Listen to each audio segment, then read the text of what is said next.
Now, this is an update I've wanted to cover. A lot of people are talking about the Emmy Miz thing. I don't really care about that. I don't even want to fucking talk about it. It's already been run through the mud. Everybody's talking about that shit. I want to talk about what's going on with Miz and Zach. Now, I found, and these are public, by the way, these are the public court documents that are publicly accessible. I didn't pay to get any of these. They're on the internet. People are talking about them on like Reddits and saying blah, blah, blah, blah, blah. I want to know what's actually going on here. So let's talk about this shit. In the United States District Court for the Western District of Texas, Austin Division, between Asmongold Gold and Mizkif. Here we go. But first, a word from today's sponsor. Recently, a jury ordered Meta and YouTube to pay millions for their role in designing and promoting addictive platforms. They knew their apps could contribute to anxiety, depression, and body image issues, but did not share those risks while prioritizing profits. The recent historic verdict underscores the consequences of those decisions. If you or your child spent years growing up on social media and experienced serious mental health struggles, you should hear this.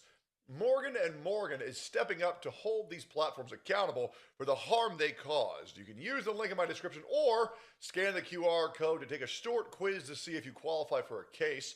You may be entitled to a potential recovery of over $1,000. Asmongold's motion to dismiss to support his defamation claim against Hoyt. Oh, and by the way, who am I to skip ahead? In case you don't know, Mizkif has sued Asmongold about 9 months ago for defamation. Now, what was this defamation? What did Asmongold call Mizkif? Asmongold added little to no commentary and repeated Mizkif's own words back to him. Mizkif said that he was abusive, he screamed at Emmy's face, he punched holes in walls because she would get more viewers than him in Rust. There's an actual clip of this, by the way, where you can hear that happening in the background. It's fucking deranged. And I can't believe people have forgotten about this. But Asmongold simply repeated Mizkif's own words live on stream, and then Miz is attempting to sue him for defamation.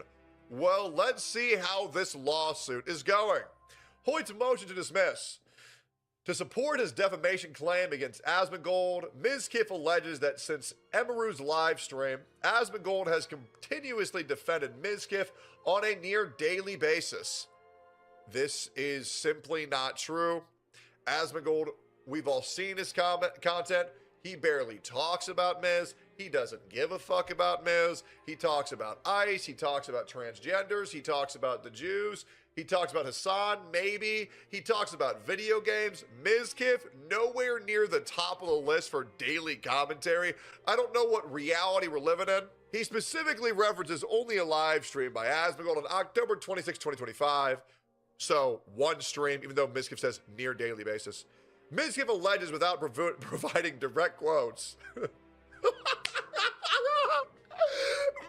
didn't even have a direct quote. He didn't even have a direct quote.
So he said, Mizkif said, Asmongold defames me every day.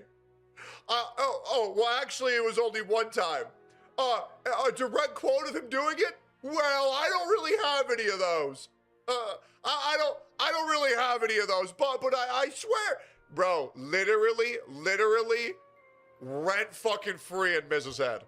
Rent fucking free. This is hilarious. This is hilarious. Mizkif alleges without any direct quotes that Asmongold made comments about other alleged sexual assaults, affirmed the truth of Emmy's statements, claimed Mizkif was involved in another act of misconduct, and falsely accused Mizkif of threatening Emmy's employees. Bro, the only thing Asmon said is what Mizkif already fucking said. That's what's crazy. That's what's insane. I want to remind you that Mizkif went to Tips. This is a real story, by the way. I think I've told it a couple times on stream already. Mizkif attempted to push multiple girls to talk about me sexually assaulting them.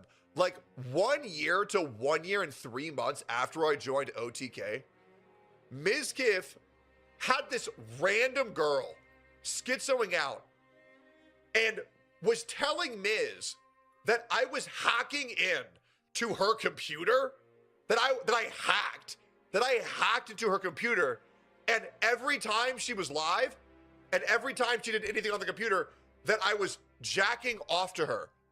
And she couldn't prove it, but every time she just felt like I was watching her. And Miz took that story to Tips. And I almost got kicked out of OTK over some random schizophrenic girl that was convinced I was hacking into her computer. So Miz would always give these people power to come try, like it was like the third fucking time. Every single time, bro. By the way, these people were also alleging that there was like this fourth girl that had another story about how it was like horribly abusive, which by the way, the third one was Minx, just a Minx, who said that I was abusing her when she lived with me. I met that chick one time. And this is what Miz does, is he gives these people megaphones and he pushes them to do retarded shit to try to destroy his ops. Like literally, like this dude was signal boosting Minx, this drunken Irish lady of the night, to say that I was abusing her when we lived together. I met her one time out of Miz's house, said, hey, you're Slat's girlfriend, right? And that's it. And said, oh, guys, do you think I'm trolling? Just a Minx. Tectone. So he was literally signal boosting Minx with her saying, I lived with him, when she was saying that I abused her. And thankfully, there was some fucking context that was added. She never lived with Tectone. Like, it was crazy. It was literally crazy that this dude gives megaphones to fucking liars over and over and over again. Anything to destroy his ops. Anything. So he goes further to say, he also lists a series of short quotes from the same live stream with timestamps, but again, offers no context surrounding the statements, no video, and no transcript. Wow, this might be one of the biggest throwaway lawsuits I've ever seen in my entire life. What the fuck? So he says he talks about a daily basis. Didn't happen. Says that he did it. Can't have any direct quotes. Shows short quotes from the same live stream, but with no context, no video, no transcript. Guys, this is insane. So this might be the most whatever lawsuit I have ever seen in my entire life. And this just really goes to show you the crumbling of Mizkif's mental state, where everything is collapsing around him. He's throwing shit at the wall and hopes that it sticks. Right now, Mizkif's demon time is attempting to waste me and Asmongold's time, which I'm all here for. Like, I'm not gonna lie, this shit's hilarious. But yeah, this really looks really fucking bad. And the reason why people aren't talking about this is because it makes Asmongold look very good. None of Asmongold's statements Mizkif cites in his first amended complaint are so obviously harmful as to arise to defamation per se. Without context, the court cannot evaluate the gist of Asmongold's alleged statements.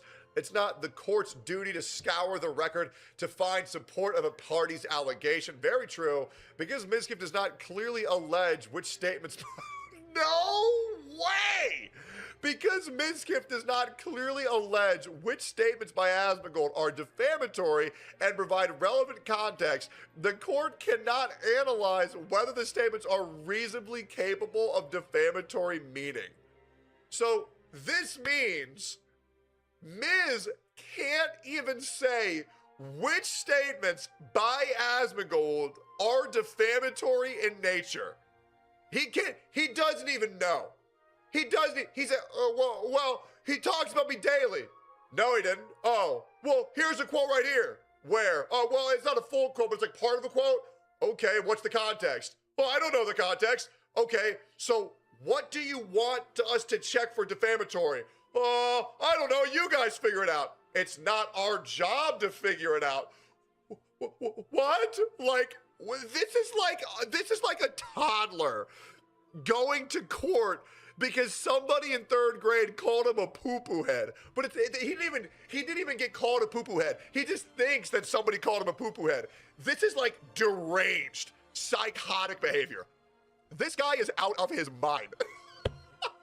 See, now I get why nobody's talking about this, because these make Asmongold look so good, and for some reason, nobody ever talks about anything whenever Asmongold looks good. They only want to hate farm the guy. It's actually embarrassing. So, the magistrate judge recommends the district court grants OTK Mythic King's motion to compel an arbitration and stay litigation. Stay litigation of counts of 1 and 3 plaintiffs' first amendment complaint to all defendants pending arbitration. And I just skipped the best part. Oh my God. So because Mizkif can't even find where Asmongold is being defamatory and provide not proof, but even context, the court recommends that the claim against Asmongold be dismissed without prejudice. AKA, the court believes it is complete fucking garbage and to throw this shit the fuck out. As it should be. But that's the problem, is that in these type of matters, it really depends on what court you're in, what justices you're following, what agenda the judge is. Like, for example, if this judge was an avid hate watcher of Asmongold or knew about his rhetoric and the things he spews online, there's a chance Asmongold might have been found guilty. That's the reality.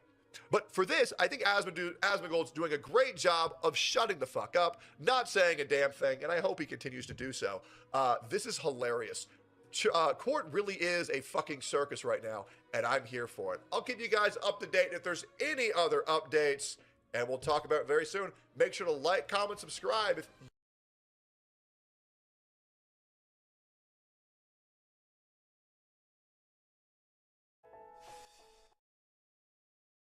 Polio outbreaks sparked widespread terror in America, especially among families with kids. Tens of thousands died, and those who survived were often left paralyzed, disfigured, or confined to an iron lung. As the disease was eradicated by childhood immunizations, so was the need for this dinosaur. In fact, the very last American living in an iron lung was right here in Oklahoma.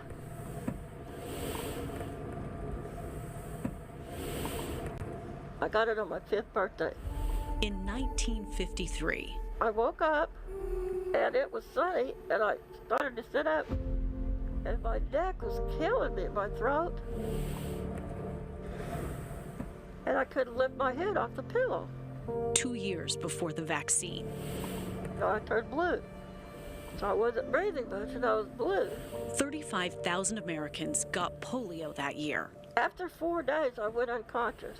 Half were paralyzed. I couldn't breathe. I couldn't move my arms or legs. And the iron lung saved her life. They usually didn't like to put children in because they fought it, but I didn't. I liked it. I mean, it felt good to breathe. Martha Ann Lillard spent 6 months in the hospital learning to breathe on her own, living in an iron lung 23 hours a day. When I got in it at night, I was tired. Always, and getting in there felt wonderful. She came home to Shawnee with the iron lung. Eventually, she taught herself to walk again. Her right arm remained paralyzed, but she could partially use her left. Her grandfather retrofitted the tank, adding a secondary motor to open the hatch from the inside. So Martha's been able to get in and out since she was a teenager. Since you were 16, right? 15. Martha's childhood was wrecked by polio. She never went to the prom, never graduated high school. I tried the turtle shell, I tried the Thompson, I tried the Emerson wrap. That's the most ridiculous thing, you wrap yourself in plastic. Over the decades, some polio survivors transitioned to more modern respirators. But for Martha, nothing worked like the bellows of the iron lung. They had a lot of different kinds, but none of them could get up to this 21 pounds, which is what I needed to breathe. She was able to live outside the iron lung. In her healthiest years, Martha climbed in only to sleep 9 hours a night, a respite for her one working lung. I bought this one from a guy in Ogden, Utah. The other one just broke down from no care. So this is your second one? Uh-huh. She lived independently until recently, often using a portable ventilator outside of the iron lung. She didn't really require a caretaker until COVID. She fixed her own meals and took care of everything herself. Martha developed post-polio syndrome, a devastating long-term effect of the polio virus. You could just notice little things disappearing, small things that other people might not even notice. You know, I would notice them. The iron lung was her saving grace until COVID-19, long-haul COVID, and shingles. But do you feel proud Of what? that you have survived? Well, I wouldn't have wanted to die of the polio when I had it. But I would a lot rather not have been born. I wouldn't want to take anything away from what I believe is a master design. And on the other hand, I'd rather not do it. At 78 years old, Martha can no longer breathe on her own when she's lying on her back, but she can't sit up by herself. The past 6 months, she's been in the pressure chamber 24 hours a day. And like her own body, the iron lung has started to break down. Some of the parts are from the Chevs of the 40s, and that is, they're hard to locate. We have a spare motor, but we don't have anyone that could put it back in if we needed it.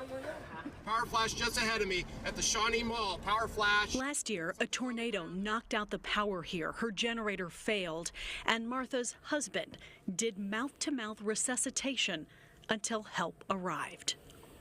It has been a hard life. And not for the reasons that you would think. Mostly from bureaucracy, from people's lack of or unwillingness to understand. Do you think you will spend much more time out of this iron lung? I don't really think so now.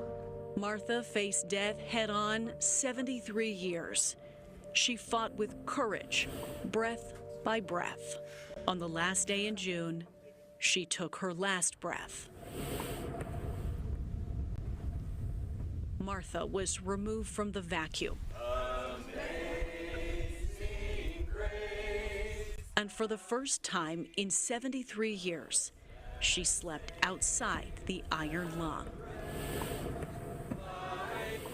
Unto Almighty God, we commend the soul of our sister departed. Eternal rest. And we commit her body to the ground, earth to earth, ashes to ashes, dust to dust. Her life was a testament to the cruelty of disease and the power of medicine. Were you ever surprised that Martha lived so long? Yes, I was. And but she was determined. A crushing loss for her husband, her sister, and so many others who have admired a longevity that defied all odds. But you're now free. You are free now, Martha. Martha Ann Lillard. The keeper of a memory the world would like to forget. Now free of the prison of the last iron lung. We went to her home just 3 weeks ago, and when we did, Martha gave me this handwritten note, a short list of things that would make her life better. The last notation, someone to visit. So while we are terribly sad to bring you the news of her death, I do feel incredibly grateful. We got to meet her and to visit just 8 days before her death, and I am honored to share the story of her remarkable life, the last American. That's incredible. to live an I iron wanted lung. to push on this, the husband. Tell the story of that, because that's pretty incredible too. When did they meet? When did they get married? They met in 2005 on a Yahoo chat room. She did spend a lot of time online. He's from Egypt. He moved here last year. They got married in February. In February. And Man, he is it crushed by him. her I'm death. sure it crushed him. Thinking but about that family again tonight. A lot. Yeah. Like $12.9 million. Are you committing fraud? There's like $12.9 million on 7,000 patients, and you say there's not 7,000 patients. Are you committing fraud? Does this daycare pay you to come here? Yogi. She just said yes. Here, 3 durable medical equipment companies were launched, and so we're wondering, like, where's the equipment at? Our tax dollars are paying for old people to do Tai Chi here inside of New York. So you might wonder, is that the best use of dollars, or are we better off paying for life-saving treatments in hospitals?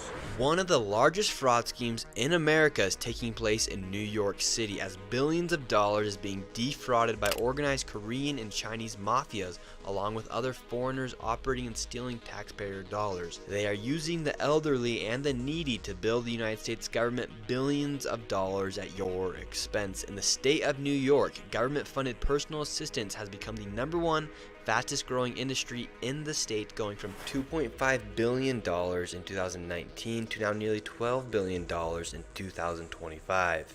It is an industry full of fraudsters who have taken advantage of the system, and as New York City leads the state with funding and amount of providers, locations like Flushing, Queens have more than 70 adult daycares within just a few blocks. Some of these daycares receiving more than $40 million to watch the elderly play board games at the taxpayers' expense. And to see the fraud firsthand, we headed to an adult daycare who had received over $5 million, and they explained exactly how the fraud works and even led us to the main fraudsters in the area. Stay tuned, because you're going to be shocked to see what our tax dollars are being spent on. We're heading to One Stop Senior Daycare Center. This place has billed $5.2 million in just 2025 alone, and they're averaging 276 beneficiaries per day, which is 5 times above the national average of just 48 beneficiaries a day. So they have 5 times the amount of people coming into this daycare each and every single day, and they build $5.2 million. Let's go see what their operation looks like. It's on the 2nd floor. We're going in. Here we go. Hello, sir. Hello. How are you? Is this One Stop Daycare Center, right? Hi. Awesome. How are you doing, sir? Hi, how are you? Good. Nice to meet you. Yes. Amazing. We were wondering if we could check our grandma into daycare. Oh, okay. Okay, come, sit. So, And we have some questions as well. We were instantly welcomed in, and these individuals did something that no fraudster had ever done before, and actually opened up and talked about their business. Now, it's super important to follow this conversation because they expose exactly how the fraud happens. Is there 270 people here today? No. No. Yeah. So right now, when was that? 2025. Yeah, last year, yeah. Last year. Majority of our members left. They left. Yeah. So last year was big business. Yeah. Yeah, now it's like, less than that. You can check up for the current, the billing. So what happened to all the people? Oh, yeah. To everywhere else. Everywhere that, maybe you guys know why you're here. Yeah, you're searching for the fraud or claim or something, right? You guys chose the wrong place. Not here. I'm going to recommend. We have Oh, so you can tell us where the other fraud's at? We would, is this being recorded? Yeah. Okay, so we would love to, but we're very concerned. We were trying to maybe reach out to other actual government agencies. Yeah. But we're very careful because it's a conflict of interest between us and other people. And other daycares. Yeah, but us, I'm actually glad that you guys came. You are the one the Minnesota, right? Yeah, we help America save lots of money. Yeah. And so, like, we're concerned about some of these crazy numbers, like 5.75 times the national average is quite a bit. The current, we are the biggest daycare right now. Yeah. The size matter. The faculty is like the biggest right now. And this daycare truly was gigantic. It had a cafeteria, a ballroom, had an upstairs, had a massage room, a karaoke room, a room for people to do art, a pool table room, and even a place for them to play their own instruments. And now they started explaining why others were leaving their daycare to go to other daycares to receive kickbacks. We used to grow bigger. And then those members, every time they would come in, they would mention some sort of other benefits that they would get. Every time we rejected it, our channel, if you see the waves, it will just keep getting discharge and discharge. So even this year, we hit maybe about a 300 to 400 member discharge, almost simultaneously. And then we all find out that the reason is because other daycares are doing whatever you guys are aware of. So we're losing our members left and right. Yeah. Interesting. Yeah. Now we're down to 120. And do you think like the fraud is real with these adult daycare centers? Can I say 100%. It's 100%. And us, I know another daycare down there, the biggest places are losing the most members. But you guys don't commit fraud? No. That's why we're losing members. The numbers speak for itself. Were you guys ever surprised by how much money you could make running adult daycares? I mean, of course, but then the funds to run a place this big, even the OIG, Inspector Generals, came last around the end of the year. They did the whole book sweep, they did everything, same place. They sat there, we had a whole meeting. We told them frankly, they said, how do you operate this place? With the members that came in, we were able to barely manage the facility. You know, the rent is insane. The amount of staff that we had at that point was insane. So we weren't making much profit margin even then anyway. So even during that time, they said, do you do any kickbacks? We opened the whole book, they inspected everything. They see no margin for kickbacks. We had no funds to do even such a thing. Frankly, we're suffering, to be honest with you guys, yeah. Really?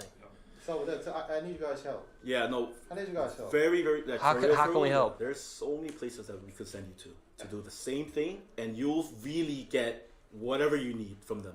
They then told us some of the daycares that were actually committing the fraud. I mean, almost every daycare that you see in Flushing, every daycare that you walk in is doing the same thing. Really? Yeah. Really? Yeah.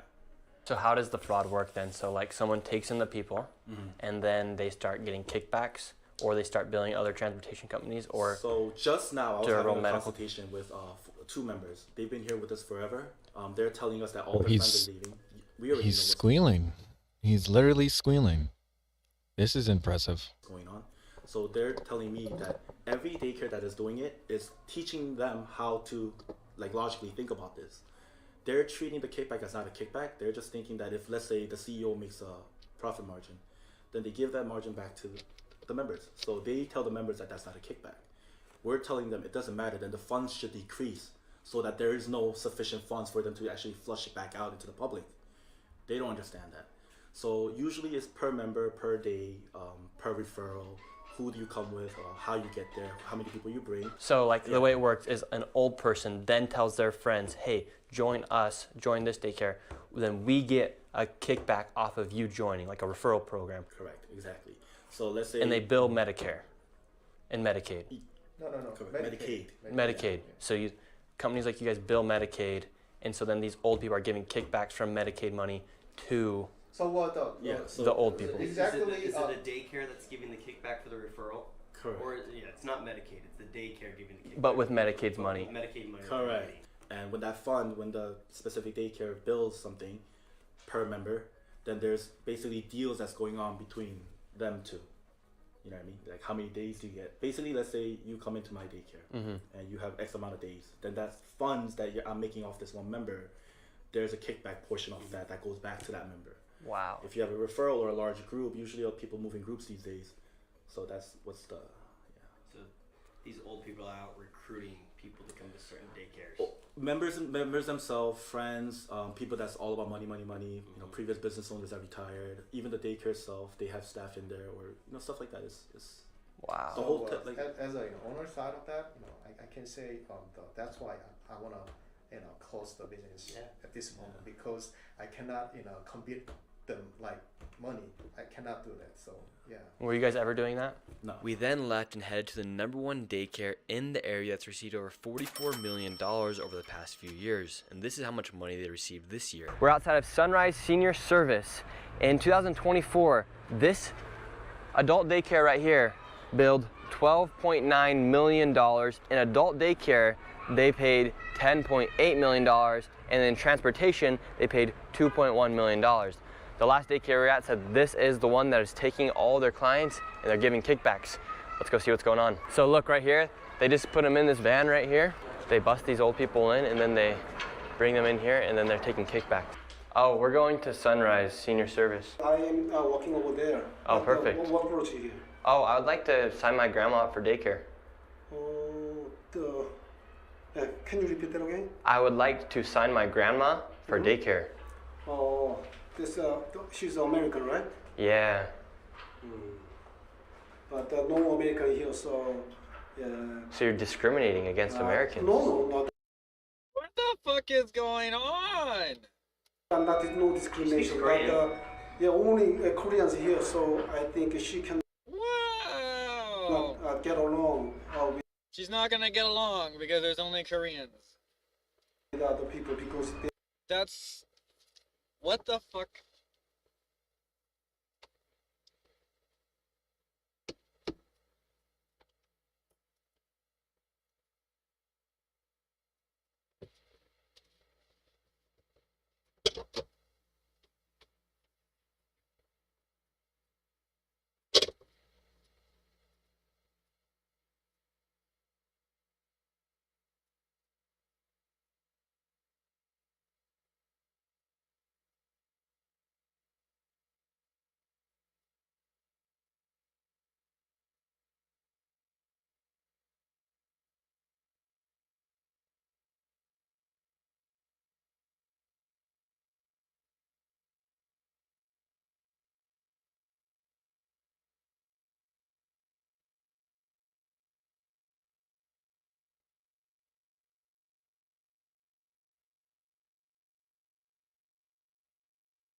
Gamers Nexus, one of the biggest and most well-respected YouTube channels and groups, has recently done a video doing, I guess, a secret shop or something of the StarForge PC. Oh, okay, so now we're going.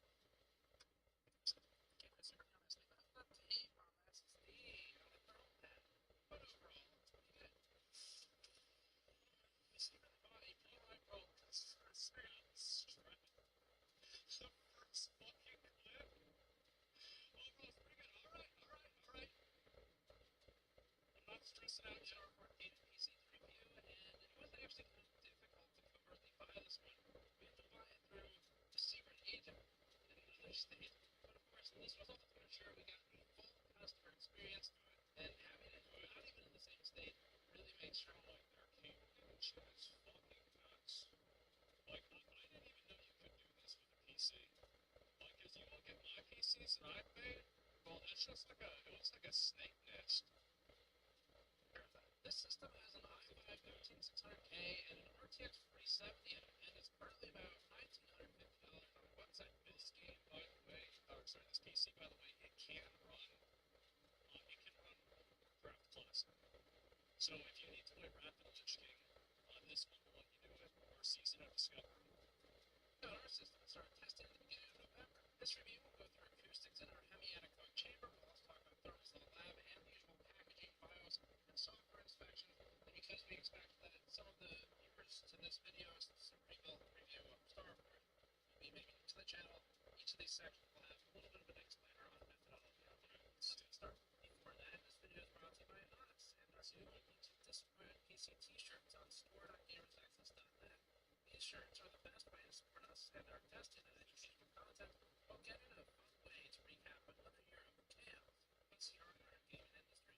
The front includes an exploded diagram of the RAM station, and the back has a final representation of memory architecture right down the middle. These in both cotton and charcoal leather, and for the first time in years, we're able to get the price down as low as $25 despite rising costs. These shirts use comfortable materials and water-based and are really friendly inks while offering a fun style 4-day releases on events. Grab one on store.gamersnexus.net to support us while getting a unique limited shirt in return. So this is the system we're reviewing. They call it Ryzen 2 Ultra. The SKU gets updated every now and then. So, for example, we noticed that StarForge sometimes changes the liquid cooling, and overall it's mostly the same computer, even when they're smaller visually. So it's just been a parts availability. So we're reviewing the Ryzen. Seeing that fan reminded me of something. Remember how I took my car to get it fixed the other day? Computer, even when they're smaller visually. So it's just been a parts availability. So we're reviewing the Ryzen. Seeing that fan reminded me of something. Remember how I took my car to get it fixed the other day? Well, it's not fixed. The same problem is still happening, and it died in the McDonald's drive-thru last night. Completely random, has nothing to do with the video. But yeah, you know what's really funny about that is tomorrow's Saturday, and I'm not going to be able to get it fixed probably until Wednesday. Isn't that awesome? Time to get a new car. I will be getting a new car very soon. And add some backstory. StarForge was founded by former Artesian Builds members. That whole story quite a while ago. So some of the former employees who escaped from the collapse of Artesian Builds went to form two different companies. There's Phoenix PCs, which is the smaller of the two. It's run out of a house. Then there's StarForge, which is a whole big operation now. The StarForge found its funding from big-name streamers and is owned by OTK, which is a streamer group. This consists of familiar names like Adam Gold, Soda Pop, and others. Now, to be clear, although these are the others, bro, thank God, bro. Who are those others? StarForge is effectively its own entity. It has its own C-suite. It has its own builders.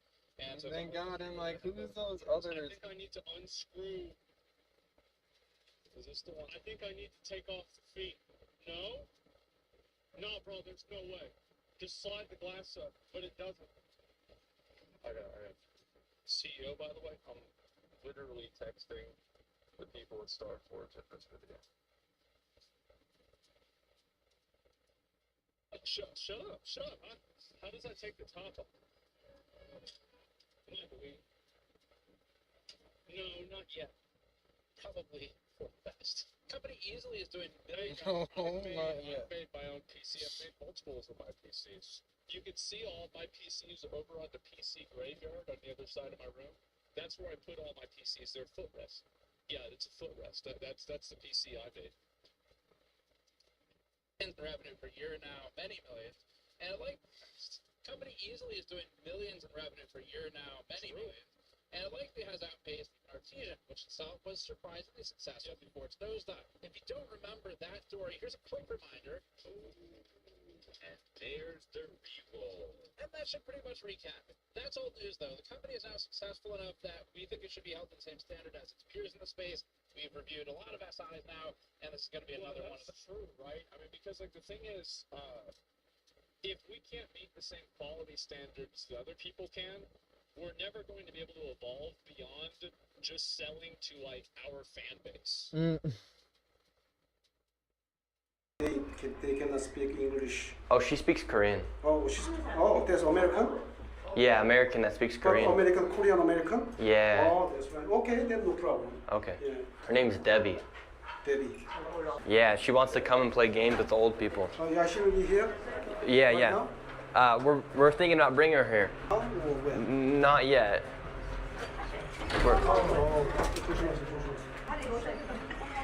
Oh my word. Everyone, calm down. Calm down. Is it true, like, if my grandma Debbie signs up, she can then, like, get a kickback and, like, get money? Kickback and money? Yeah. What about the money? I don't understand. What money are you talking about? Like, someone was telling my grandma Debbie that if she comes here, then she can get money from the daycare. She's already a member of here or what? No, she wants to become a member to get money from the daycare.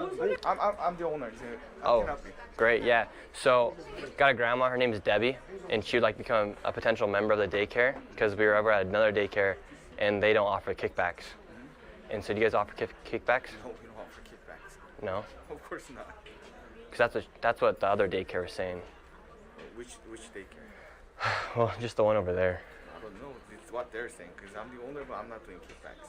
Because then we were doing like some numbers and it said you guys made like $12.9 million in 2024, and which is a lot of money, and then like $2.1 million for transportation companies.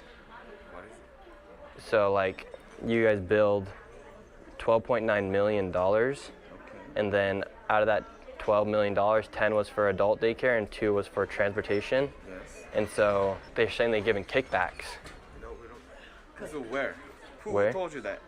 Well, the other daycare, because they didn't want to give us kickbacks. Yeah, because we don't offer kickbacks. No kickbacks. No kickbacks. Do you think it's true that a lot of these daycares are like committing fraud? I heard some other daycares are doing fraud, but we don't do fraud thing.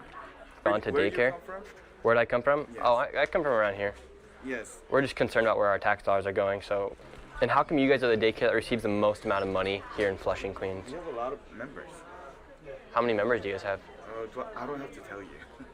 Because here it says you guys have 7,899. Where did you get this information? Oh, it's actually from the public databases of CMS and HHS. Do I have to tell you the number? But this place doesn't look like it can hold 7,000 people. Can I have an ID or something? You're asking me some about. Well, this is public information because it's public tax dollars that you guys are receiving. I don't have to tell you, right? Yeah, but do you guys have 7,000 members, for instance? No, we don't have 7,000 members.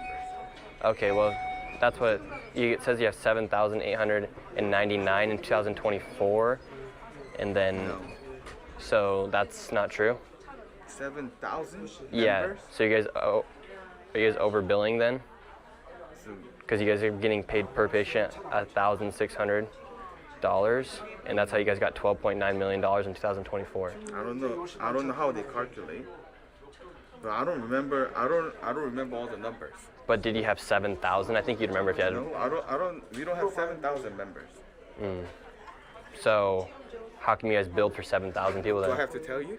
Well, you like $12.9 million on 7,000 patients, and you say there's not 7,000 patients. Are you committing fraud? Like, are these numbers wrong? Please, sir. $12.9 million? That's a lot of money. Leave. 12.9 million. All right, we will leave. You could have just answered the questions. Now, I said I don't want now to. People are going to be wondering if you're committing fraud. I said I don't want to, but why you keep asking me? I said I don't want to tell you the information. Well, and why? These are taxpayer dollars, so. So what? So I don't have to tell you the. We're sick of people defrauding our taxes. This guy received $12.9 million, and Right here it says they had 7,899 patients. We then left and the same guy came downstairs. So we just ran the numbers, and once again we did the math. $12.9 million divided by 7,899, $1.6 thousand per patient, and literally would have been impossible to have 7,000. That's like a small concert. You realize that, right? This money comes straight from Medicaid. Yes. Sir, so you technically have a small concert, an arena full of people up in there. I don't have to tell you that. That's how much you guys are billing other daycares billing people then. for. Just go for other daycares. You realize how impossible that is, right? You realize that's literally impossible to have 7.8 thousand people inside of your daycare. You're billing, you receive $12.9 million in 2024. And I'm telling you, stop threatening me. I'm telling you, stop committing fraud.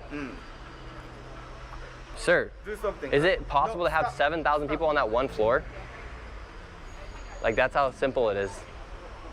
Just answer the question. After he couldn't answer any of our questions, he then called the cops on us. Can I call police? So the fraudster's gonna call the cops on us. You do realize you're calling the cops on yourself, right? So this is how the operation works. They bring them in through the transportation company.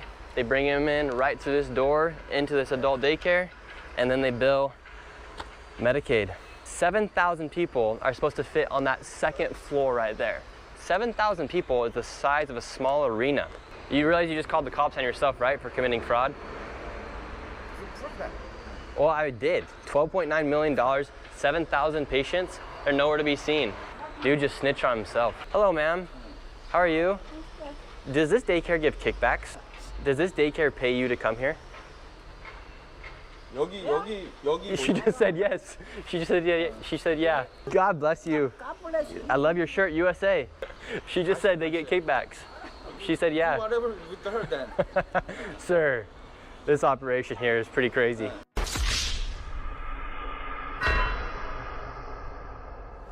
as we left the daycare, one of the patients wanted us to take a photo of herself. Wow, looks so fancy. You going to daycare? Yeah. Yeah, you're going to daycare at Sunrise? You go to Sunrise? Yeah. Bye-bye. Bye-bye. That lady's enrolled into a daycare, but she does not look like she needs to go to a daycare. So you have all these people right now who are enrolled into these daycares, and then because these people receive upwards of $12.9 million, they're able to then give those kickbacks to people just like that lady, for example. Are you enrolled to daycare here? No. What do you think about all the fraudsters committing fraud at these daycares? Hey, listen, I seen you on TV all over the country, man. I'm really for you, man. So that building right there, Sunrise Senior Service, they received $12.9 million. They did? Yes. This one? Yep, for 7,899 adults. It's an adult daycare. Oh, that's a fraudster then. Yeah, definitely. Now we're outside of beautiful Palace Daycare. This place received $9.4 million, and it said it had 8,060 patients in per patient. This is so crazy. Oh my God.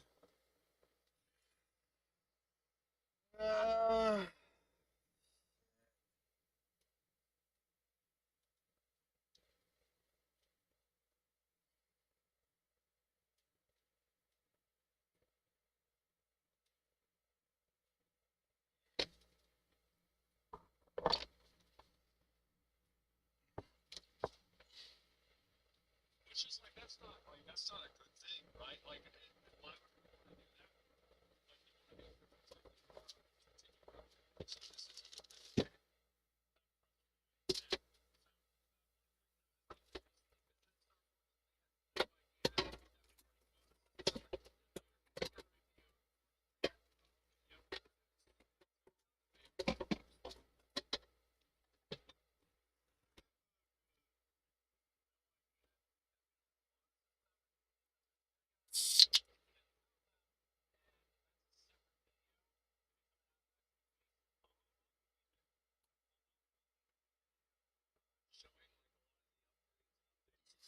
at some point soon, because like the last video I did, it was like pretty casual and relaxed.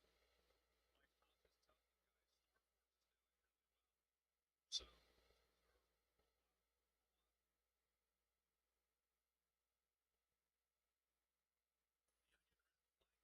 still popping up on my feed after all these years.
Because it's this cloud, babe. I mean, I'm not gonna lie, it's literally just overcast. It's from the Super El Nino. But I also think it's cloud seeding as well.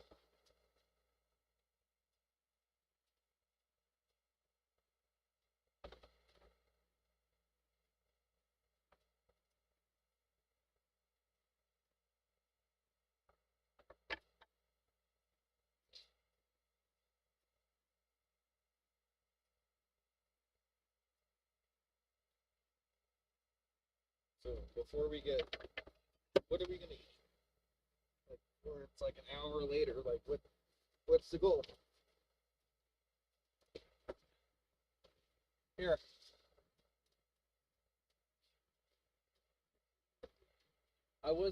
I just want to know what you want to eat. I feel like I'm gonna pass out, and I don't really want to just have a few sips of my drink.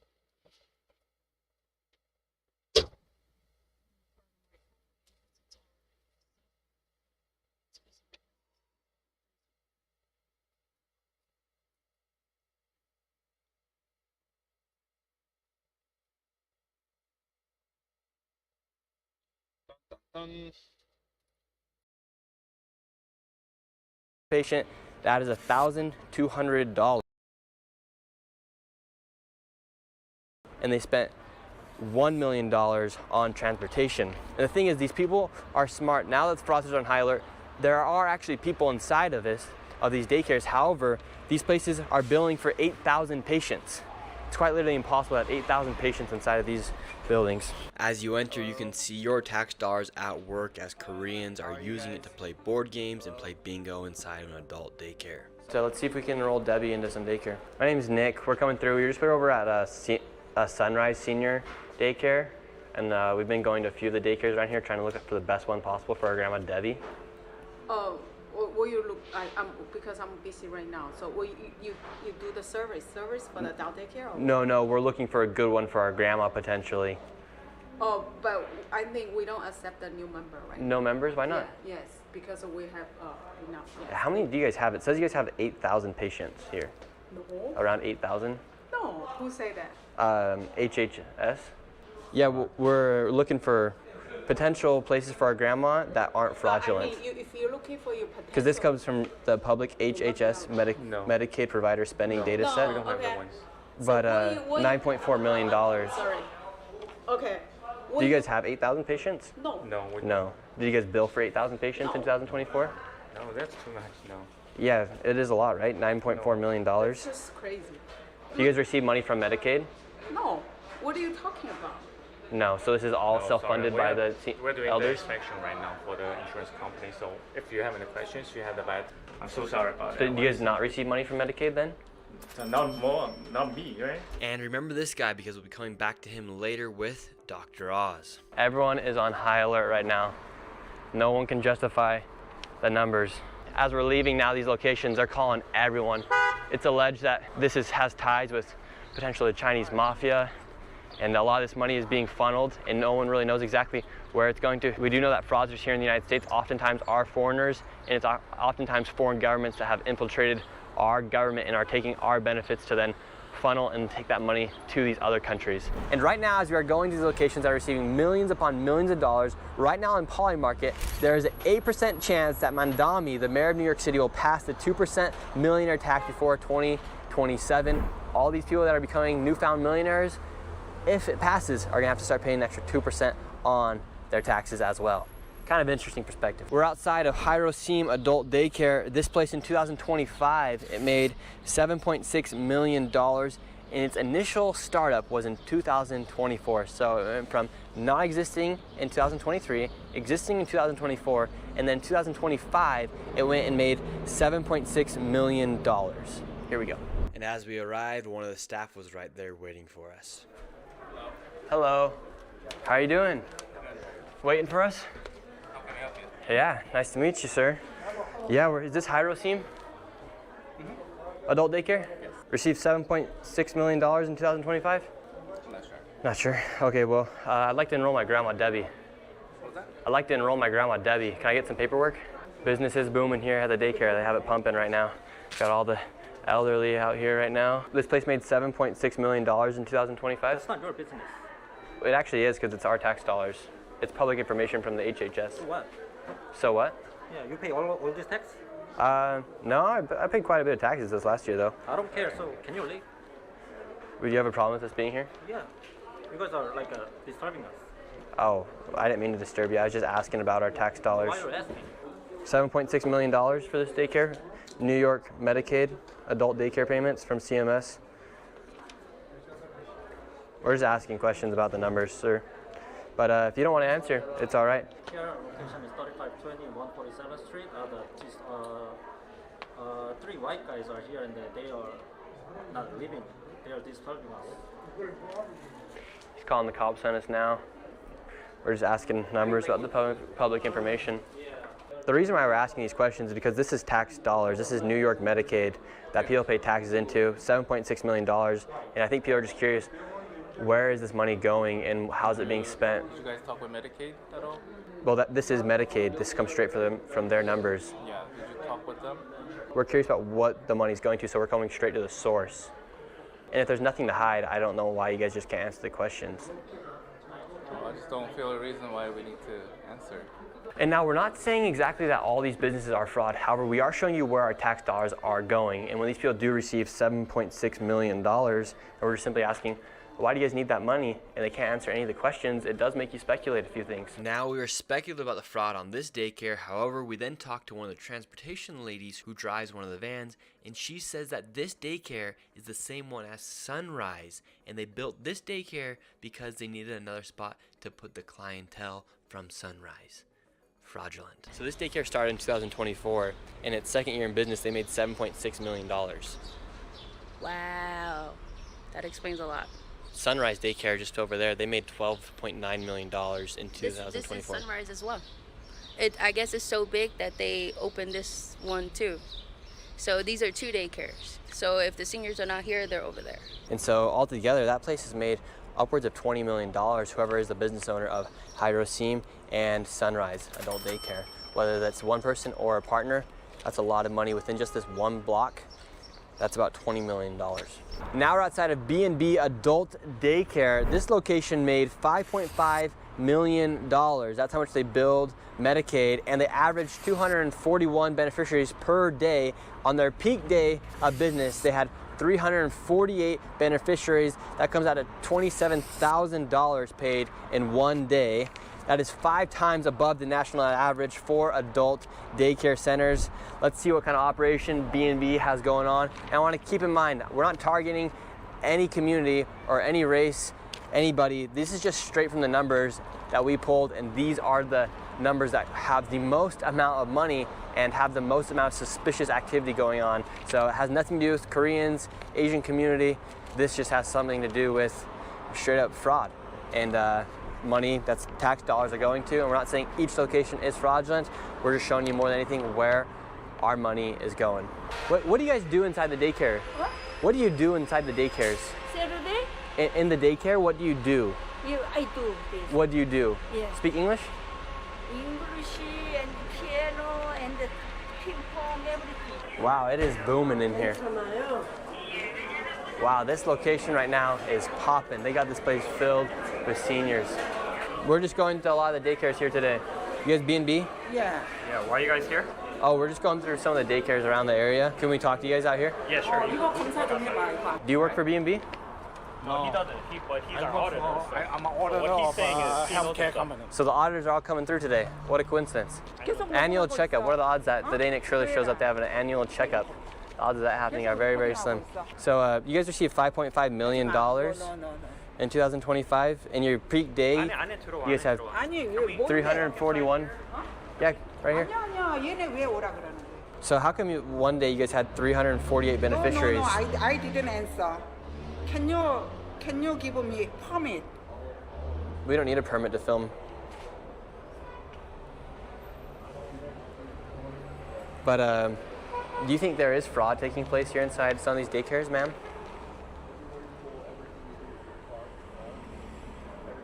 Can you give me your ID? Everybody, can you give me me your ID? Yes, sir. Give me your ID. Yeah. Okay. No, So give each other your IDs then. Give her your ID as well. Give me your ID first. No. So I'm not going to give you my ID.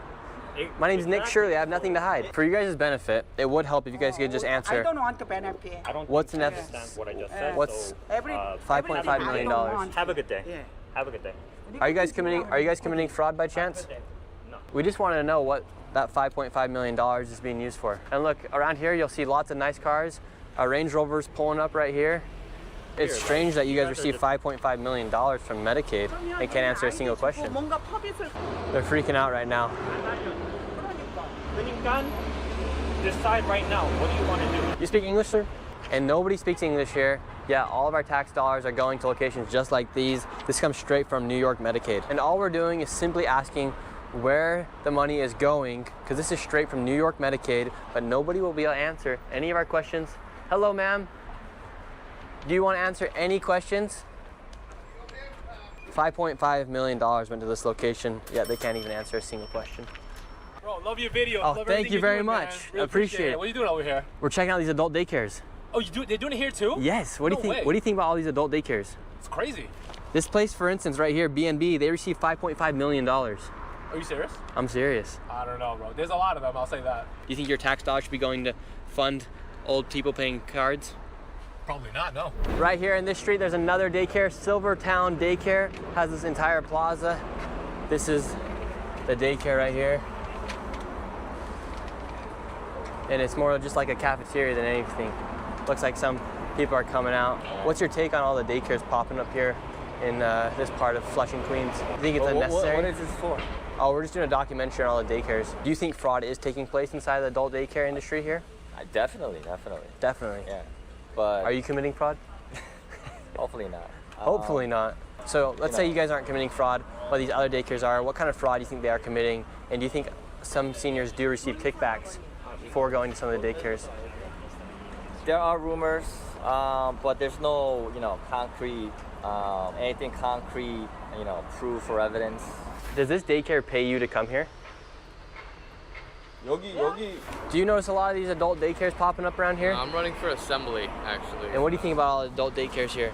I know that they all steal money, I mean, that's just part of politics. So 100% there. And you, as you live around this area, what kind of rumors do you hear about the fraud that does take place? How does it work? Well, the thing is that social services are supposed to be for the residents. They're supposed to be for the retirees, the elderly, right? And there's only a certain number of social services available for those that require it. But because there's so much money involved, because the money is just coming from the government and it's not accounted for, then of course they're going to be taking it. And all it does is it takes it away from the taxpayers, the elderly, the retirees. Those are the people that are affected, and those are the people that are left out because they don't have a voice. The elected political dynasties that have been running Queens and New York for so long, they're held to their donors, and the people that donate to them are these NGOs and special interests, which then they funnel the money back into them, and that's really the problem. Keeps the cycle going. So there's a never-ending cycle of fraud that takes place here because, for instance, right here, the transportation companies just pulled up. They receive money from the daycare. They also then bill out the pharmacies that are around the block, and then the durable medical equipment companies, and then on top of that, that money gets funneled back into the politicians' campaigns, and they can continue to push their agendas. Yeah, and there's no oversight, right? There's no way to check any of this fraud, but they write it in such a way legally to where technically it's not.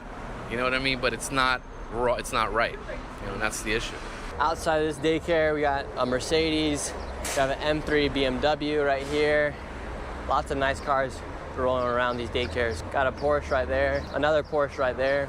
Here at Living Well Daycare, this place received $8.6 million in 2025, and they're the largest payee among a lot of these Flushing daycares. In fact, they average 271 beneficiaries per day. Their peak day of business, they had 406 beneficiaries, and on that day of business, they made $41,580. That is 5.6 times the national average. Let's go see what kind of business they're operating. And Living Well received $8.6 million in 2025, and on their peak day of business, they billed the state for 406 beneficiaries. My name's Nick Shirley. No, we don't need any survey. And sir, could you just answer the questions? No. So we just come straight with the facts and they start running.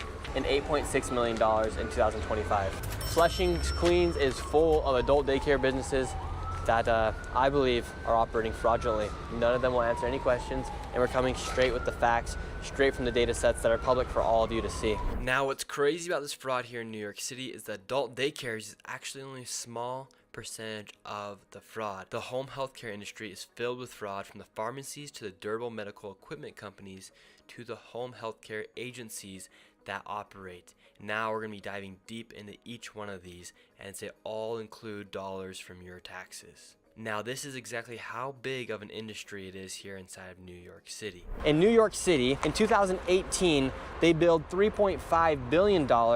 However, in 2024, it is now costing $11.5 billion, and that number is only growing. So we have some locations here. We've arrived, and here at this building, Red Sun Home Care has billed the government $87.9 million from 2018 to 2024. And in 2024, they billed the government $17.2 million.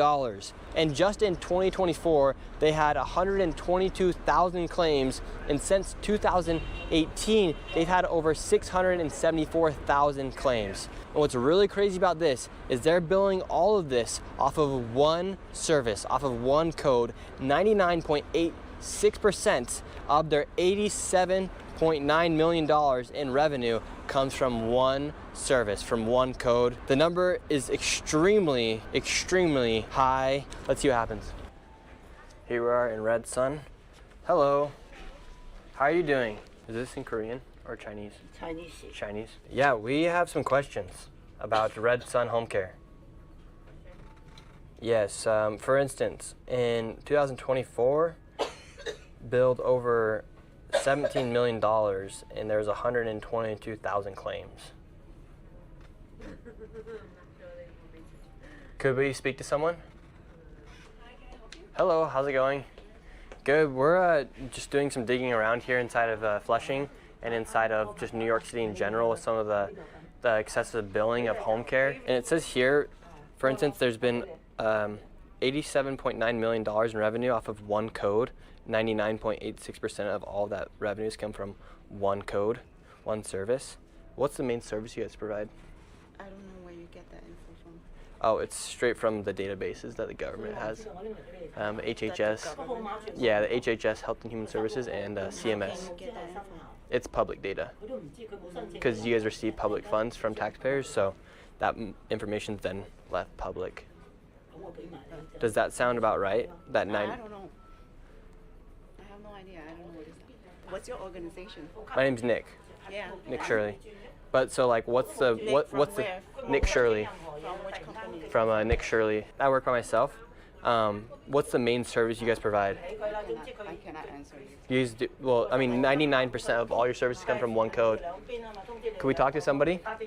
So this is the operation of a company that's received over $87 million in the past 6 years. This is for home care, but they're billing off of one code. They wouldn't give us any clarification on what they actually do, so your tax dollars are going to a location that doesn't even want to answer the questions about where $89 million went off of one code.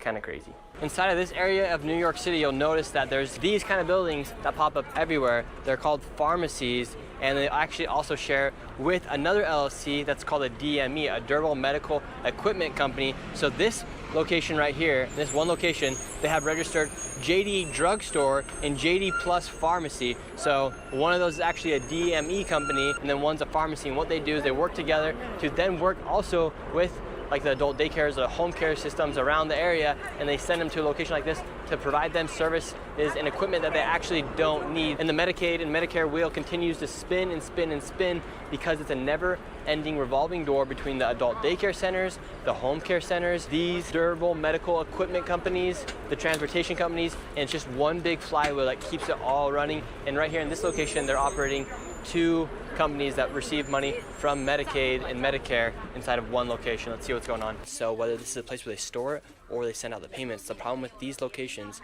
is that a lot of fraud is committed by people like the adult daycares who then send orders into this location and they actually only provide the equipment. So it creates this whole entire operation where people are saying we need this and we need that. However, they actually don't need this or that. And on average, these locations make anywhere from $2 to $8 million according to CMS industry standards. So it's safe to say a location like this is making around $4 million a year. So here inside of these residential apartment complexes, we have some DME companies, durable medical equipment companies that receive money from New York Medicaid. And it's a bit fishy that they're operating inside of these residential apartment complexes. So we're gonna see what's going on. We have Premier, Lifeline, and Next Gen. They're all operating out of one apartment. Let's see what's going on. Hello. How's it going, ma'am? My name is Nick. Is Premier DME here? DME? Yeah. Yeah. Here, 3 durable medical equipment companies were launched within just a few months apart here, and that takes money from Medicaid and Medicare services. And so we're wondering, like, where's the equipment at? Actually, I don't know. But so do you guys not have any of the equipment here? No, I don't have any. So how come your husband has this address registered as the location for 3 different companies that receive money from Medicaid for durable medical equipment? I don't know. He's coming maybe like half hour. I don't know. Actually, Do you know what kind of equipment he sells? No, he don't have. Not at home. He have a job. He go to job. I don't have any equipment. But does he sell durable medical equipment? At home, nothing. Mm-hmm. No, I don't have anything. These durable medical equipment companies are full of fraud. I met up with Dr. Oz, who is the head administrator of CMS, Centers for Medicaid and Medicare Services, to go deep into the fraud in this sector of New York City. From the daycares, pharmacies, durable medical equipment companies, this place is full of fraud, and Dr. Oz is going to dive deep into it with me and also even confront some of the fraudsters themselves. Be prepared to learn a lot. Inside of this apartment complex, one apartment alone, there is 3 DME companies operating out of one apartment. Is that even possible? And it says that these places can make about $2 to $8 million a year. Well, first off, was there anything in the apartments when you went to it? Absolutely nothing. There was a mom and her children, and the husband was out. It's almost certainly fraud. First off, it's $2 to $8 million a month, believe it or not, when they really get to scale. They may just be at that number now, but these guys grow like vermin very quickly. There's twice as many durable medical suppliers in South Florida than McDonald's because it's easier to open one than a bank account. And the person named in the account is never the person who actually owns the business. In South Florida, the Cuban government's involved. I don't know where these guys are getting their money to go, but they're definitely shipping it somewhere. And that's why I get very nervous about foreign governments getting entangled in this. But to open 3 in one apartment makes no sense, especially. Yes, Dr. Oz, it does not make sense. And I honestly couldn't agree more with everything he just said. So, yeah. Here we go. Sorry about that. Mic reset, clearly. Especially when there's no product there, all you're doing is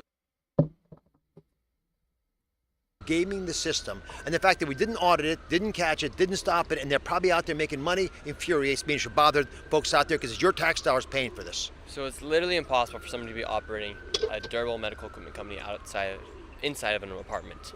Inside an apartment with no goods and 2 other durable medical equipment suppliers, that's a major red flag, the kind you walk in the battle with. So 3 LLCs inside of one apartment, and Dr. Oz has confirmed that that's not even possible. No, it doesn't make any sense. Why would you do that?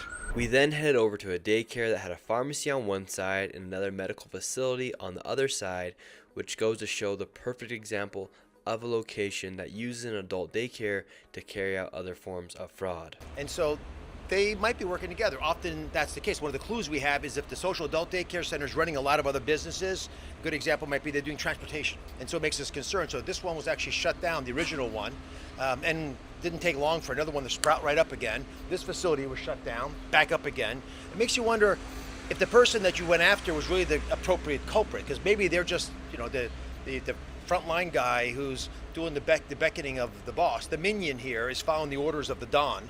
And when the Don says, okay, you're out of business, you move on to some other endeavor, I'll take care of you, let's put new people in place of it. It's very hard for law enforcement to catch up. The big issue with these centers is not that they're providing social adult daycare, is that it's a clubhouse for criminals.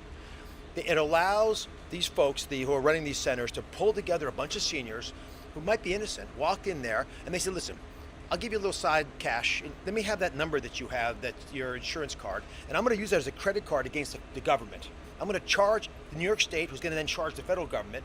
All that money launders through the system, gets cleaned up in different ways, and it builds a massive criminal enterprises. This business entity, this social adult daycare center, which I'm pretty sure none of your listeners have ever heard of, right? It generated $2.5 billion over the last 3 years in New York State, of which almost all, $2.1 billion, was right here in Flushing, Queens, and Brooklyn next door, and the surrounding areas. You go 10 miles to Long Island from here, doesn't exist, doesn't happen.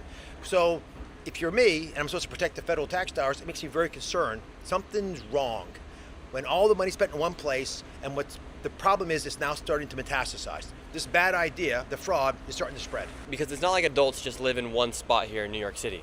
So if you have highly concentrated adult daycares only in Flushing, Queens, or in Brooklyn, for instance, and then you shut down a business and then you pop back up underneath a different name or different person, you haven't actually got the guy who's on top, because they're just using, like you said, the minions to then carry out the efforts of the top level fraudster. The reason this even got on my radar is because of what you're saying. You realize there are much bigger powers at play. And the reason I started thinking that, and I think a lot of others are now, also sort of wondering the same questions I'm having, is how is it possible we let this happen? Is this really a flaw in the system, or is it a feature? Are there good things that might happen if you're running government if you have this kind of fraud? So in this case, these guys bring together all the seniors. They say, here's the deal. I'm going to give you some money, but I want you to pretend like you're getting personal care services at home. Now, personal care services, remember, these are things your family would do for you, right? So let's just say, for example, that you've got someone carrying the groceries for you, or driving you to an office, or taking care of some issues your family would normally manage for you. It's hard to police that. But what it does do is it creates jobs.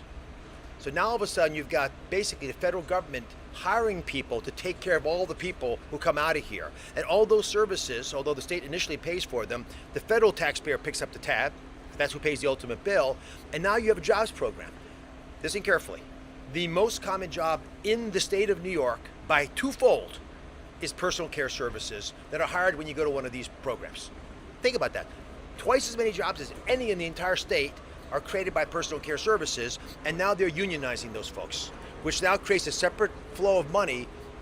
Union dues translate into political support, so it's basically political patronage, and that should be illegal. Yeah, so these people are really just taking and looting from federal dollars and state dollars as well. Which puts some numbers on it. When Medicaid, the state, for example, that runs this program, it's paid for by New York State dollars, but they get 2/3 of the money back from the federal taxpayer, which means if you're watching right now from New Mexico, Mississippi, Texas, Florida, even Illinois and California, if you're watching from there, you're helping to pay for this. Congratulations. You own a little bit of the business. You look around here, not to be specific, because it could be any ethnic group, but this area seems to be overwhelmingly ethnic Chinese. They're very insular. They're very much proud of their heritage. They speak the same language, same cultures. They hang with each other. They don't want to tell on each other. I was actually walking through the streets here, and a charge nurse of mine from Columbia, where I practiced for many years, I'm a professor there. This woman is tough as nails. And she ran up to me and she was so happy to see me. And then she noticed folks around me, with guns. She said, why are you here? What the fuck did you just see that guy come out of that daycare and look around, look at them, put a bag that had something over there on the corner, on the bottom right corner of the screen down here, folks.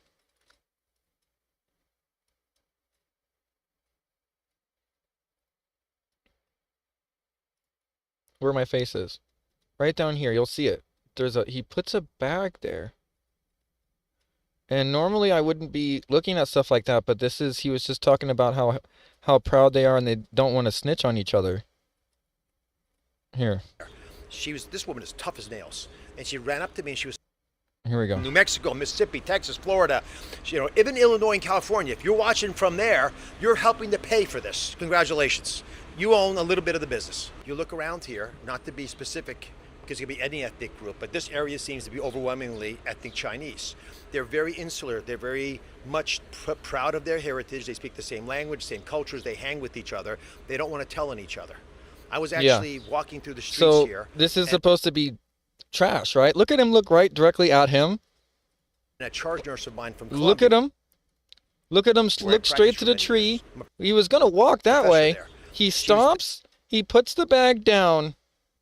This woman is tough as nails. Slowly, carefully, as to not draw the attention to the guy, and walks right behind him. Looking at these social adult daycare centers, abject fear. I mean, panic. What the hell was that? Now. I can't be seen with you, and she ran What away. the hell was that? This means that people they both are living in fear because there's actually What was danger that? here. This is also, by the way, the hub of human trafficking in the eastern part of the country. But it also means that these kinds of businesses are worth fighting over. And that's why it's not easy to take them out. We then headed into one Exactly, it's not easy to take them out because it's their gold mine. I was trying to explain to Nick. I said, you got to be careful because you just stumbled upon their gold mine. No one knew what their gold mine was. Everyone thought it was Goldman Sachs, yada, yada, yada. You know, this, that, big Bezos, somebody, you know, some big billionaire was just trickling down some money to these guys to cause chaos. That was the thing. Hey, guess what, America? It was you the whole time. You. They infested your own healthcare system like freaking parasites and siphoned money to their own needs. Sick. It's sickening. Do you like playing ping pong here? Yeah. You think taxpayers should pay for you to play ping pong? On top of government ping pong, we're also paying for government-funded Tai Chi. You see, that's retarded. Classes for the elderly Koreans. So right now we have some people doing some Tai Chi over here. Our tax dollars are paying for old people to do Tai Chi here inside of New York. So you might wonder, is that the best use of dollars, or are we better off paying for life-saving treatments in hospitals? And the whole concept, this is again, decades ago, but it's now become a feverish pitch, is pay for people so they stay out of the hospital, don't pay for them to go in the hospital. That makes perfect sense in theory. But when reality meets the road, sometimes it's ugly. You get roadkill. And unfortunately, we're not paying These are roadkill that historically people would do in their own homes. Somebody would actually open up their home and let people dance in there. Instead, we've now weaponized this funding stream, and now we're building a lot of these social adult daycare centers. And it allows folks who are illegitimate to take control. And I think that's the wrestling match we're having right now in our country. Should we be paying for things we can't monitor, that are unlicensed, unsupervised? No. How do you grade if the Tai Chi is taught well? So you know whether This is what I mean. What you have to do is you have to have cryptocurrency, something else that's quantum backed, something that these supercomputers that we pay so much money to keep up on the ups and ups, that not even the other opportunities, the people on the other side of the spectrum, they don't know how to crack because you can't crack a quark. You can't crack a stream that's tied to two entangled atoms. You cannot. So if one is intercepted, the code disappears. Everything's gone. There's no hey, look, you got in finally after so many X tries. It's hey, look, there's a problem and now you have to fix it because this should never have been a problem. It's very obvious. It's like we have it down to a T. We're like, if you tickle a little atom here in a cell underground in a laboratory that is quantum entangled and shot back up into the ISS space station, when something's done to that one and tickled, it vibrates and tickles out there in the ISS. Do you not think for 1 second we're going to not find out where the fuck our money is? I want you guys to take a real smart look at yourselves and think that all those numbers on that dollar bill weren't for just the amount that money was supposed to be worth. It was the amount of tracking that we did to actually keep an eye on all this stuff, on whether or not it was fraud, the different types of ways that people don't even understand the code. So if you don't know the code, then you don't know how to spot the counterfeit. Do you get what I mean? That's just going to get more and more and more extravagant until we get to the point where there is literally no access for these thieves to steal money. Then maybe they'll start learning the other way. But if they think for 1 second that they can make you look stupid and like feed off of you like some vampire, they will. So I'm sorry to say it like that, but it's boiled down to healthcare fraud, guys. Autistic people were supposed to be getting this. It's not something that you should have been allowing in the first place. And me being in California and paying taxes or whatever, it shouldn't be siphoned off and owning a stake in any of this. We should be completely upset with the fact that this is going on, let alone gone on for this long. Underneath the guise of some type of help treatment to help people not get sick and go to the hospital, and then yet we don't have enough money to pay for cancer surgeries or different types of, I want to say, dare I say, stem cell research to get some of this stuff actually figured out on how to fix the body. But we can't, because we made it so taboo through religion, this and that we can't even touch it.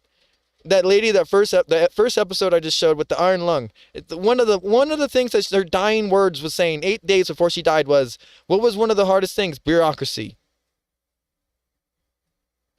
Not living in the iron lung, bro. Bureaucracy. I want you guys to let that sink in. That made me cry as a veteran. It made me, I died. I couldn't even, I had to walk away from the stream. Sorry, guys, but I'm having a hard time. And I don't think anybody else understands how hard that this weighs on the emotions of people who actually care. And these people who just like to think that no one cares, they like to shrug it off, because that guy that originally on that number 2 or number 3 place, the 7,800 concert guy, you could tell that he was like, oh my God, like I actually might go to jail, and like I knew I shouldn't have done this, and like he's probably so smart that he could have been, you know, a real nice guy on the good guy side, but he chose the other side. And like this is the thing, it's like I don't understand why everyone thinks that the grass is so greener on the other side, or it's because they have cookies or something. But like the cookies are used to hack you and make you subservient to the people who know how to make the cookies. So in my opinion, you need to learn how to bake cookies or become a hacker or know how to stop hacking in order to understand and make yourself calmer and know that this will eventually be solved. But for the people who don't, I can understand why this would make you want to riot and make you want to lose like literal trust in humanity and everything like that. But there are good people, good engineers, I swear to God, that are working on this stuff right now. And if you just kind of keep going with the flow, we will eventually be able to look back at this too and say that, God, could you imagine if we didn't do that? Where would we be? And I cannot wait to get there. Personally. Meanwhile, there's a mother struggling to pay her medical Thank you, bills. Nick. Thank you, Meanwhile, everybody, there's someone doing from Tai Chi supporting inside of independent Flushing, journalism. Queens. Thank you, In an Dr. industry Oz. that's Thank you, $2 everyone. billion Thank you, Donald Trump, who is actually shining light on this as well, Just making a this, fraud task within a force few miles to of tackle where we something are that in we Flushing. knew Because I've been was the whole state of New happening, York. And you that go to we other parts of the know country, they don't has really use happening. these that We much. had hunches. But what if they did? What if all of a sudden every part of the country, including No one rural cared America, because where they had a 60 cut. million people live, we don't do any of these things. Because they go to Snitches their get neighbor's stitches, home the and do it. whole shit. What happens if they all start doing it? I'm not into Very that. soon, that part of the healthcare bill grows, and guess who pays for it? You. It comes out of The your pocket, first guy pay snitched your on them tax all. dollars. The first guy made me like, oh my God, there might be hope, because he actually snitched on everyone else in town. And you don't have a choice because it's part of the federal tax, and they know everyone. And says, he didn't well, care taxes are too because he high, knew or the we gig don't was have up money for too. healthcare. So No, if we he have was enough doing money some for fraud, it might high-quality make care. himself, So in I'm his gonna blow case, your look mind. You easy ready? if he actually Hold on tight. talked. Double-digit number of pharmacies. How many pharmacies do you need on this little strip of terrain in Flushing? Come on, I'll show you this. You can't even believe this is true unless you see it. There's a strip there. There are more than half a dozen pharmacies, back to back to back. The question is, how many pharmacies do you need back to back to back to back? Now, if I was running a restaurant, I might think about it because it's, you know, a food court. Right. If I was a restaurant, I might think about it because it's a food court, not a pharmacy. Like in Joshua Tree, there isn't like 5 pharmacies next to it. Like there's one pharmacy, and then there's actually a radio station right next to it, and then that's about it. And there was a bike shop, but then it's really hard to pay for that spot, and the rent is high. So how are these people?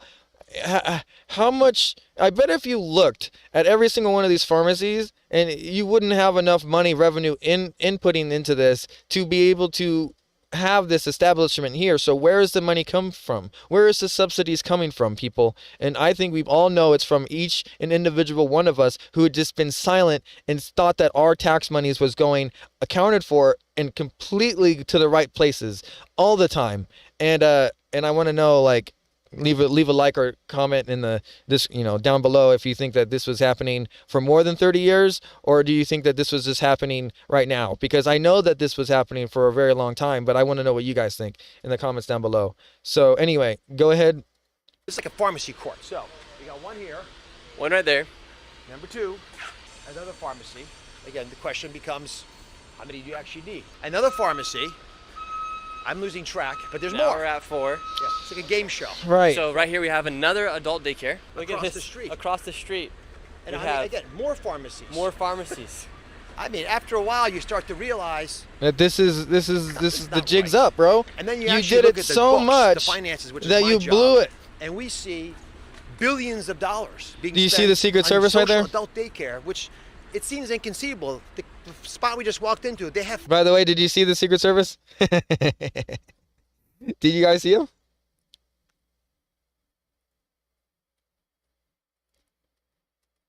Daycare. Look Across at this. the street. Across the street. Look over here on the left. And I mean, again, more pharmacies. He's more right there, that pharmacies. suit guy, that black I mean, suit. after a while, you start to realize And he pulls up over here it's not right. to And then you see actually there's look at the because there's a books, the guy finances, in which is the my car. job. He's watching And the we guy in the see car.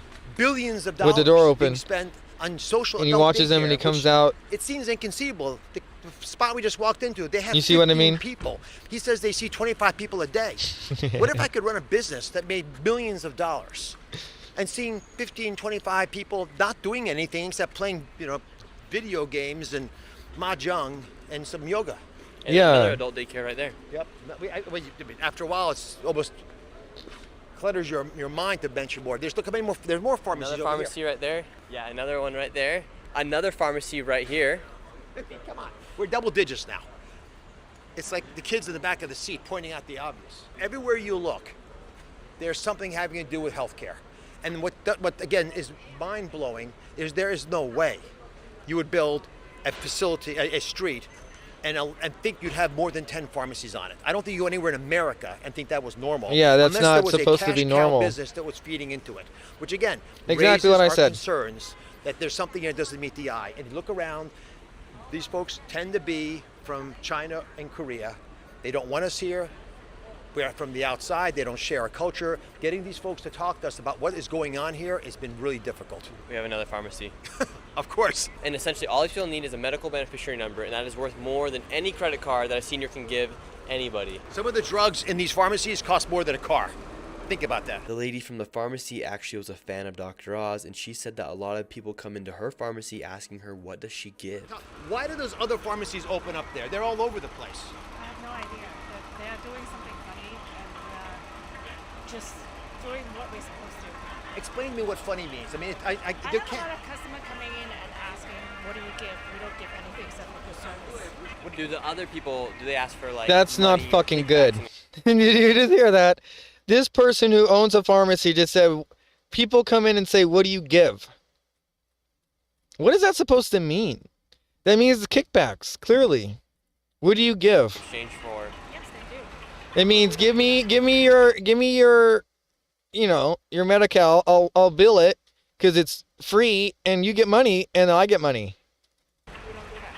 How do they? So it hurts Forever. people like you who are operating a business legally, and then you have other people who have taken advantage of the system, and now you have elderly coming and asking for kickbacks or money in exchange for medicine. Do you want us to stop the fraud? It's a simple question. Would it be better for you if the bad actors stopped taking kickbacks and bribing Clearly. patients and working with the social adult daycare? Yeah, of course. Guess who's destroying these businesses? The fraudsters down the road. If we don't take out bad people, they hurt good people. Exactly. Not taking out evil is itself evil. Like I said, complacency is violence. So this is what I mean. Like if you just sit there and think that you're all like holier than thou because you see this shit happening and you don't say anything, bro, like you're just as bad as the fucking problem. And this is why like I sit here and I say like this whole snitching bullshit is a complete fucking facade. Like it was always brought up like that. And I just wanted to point that out because people always try to make you feel like scared to say the truth. What the fuck is wrong with them? evil. I then took Dr. Oz to Beautiful Palace Daycare, which had received over $9.4 million last year alone, and at this daycare they were all scrambling to try and Look cover at them up. all turn around like they knew the voice. How many patients do you see here, do you think, a day?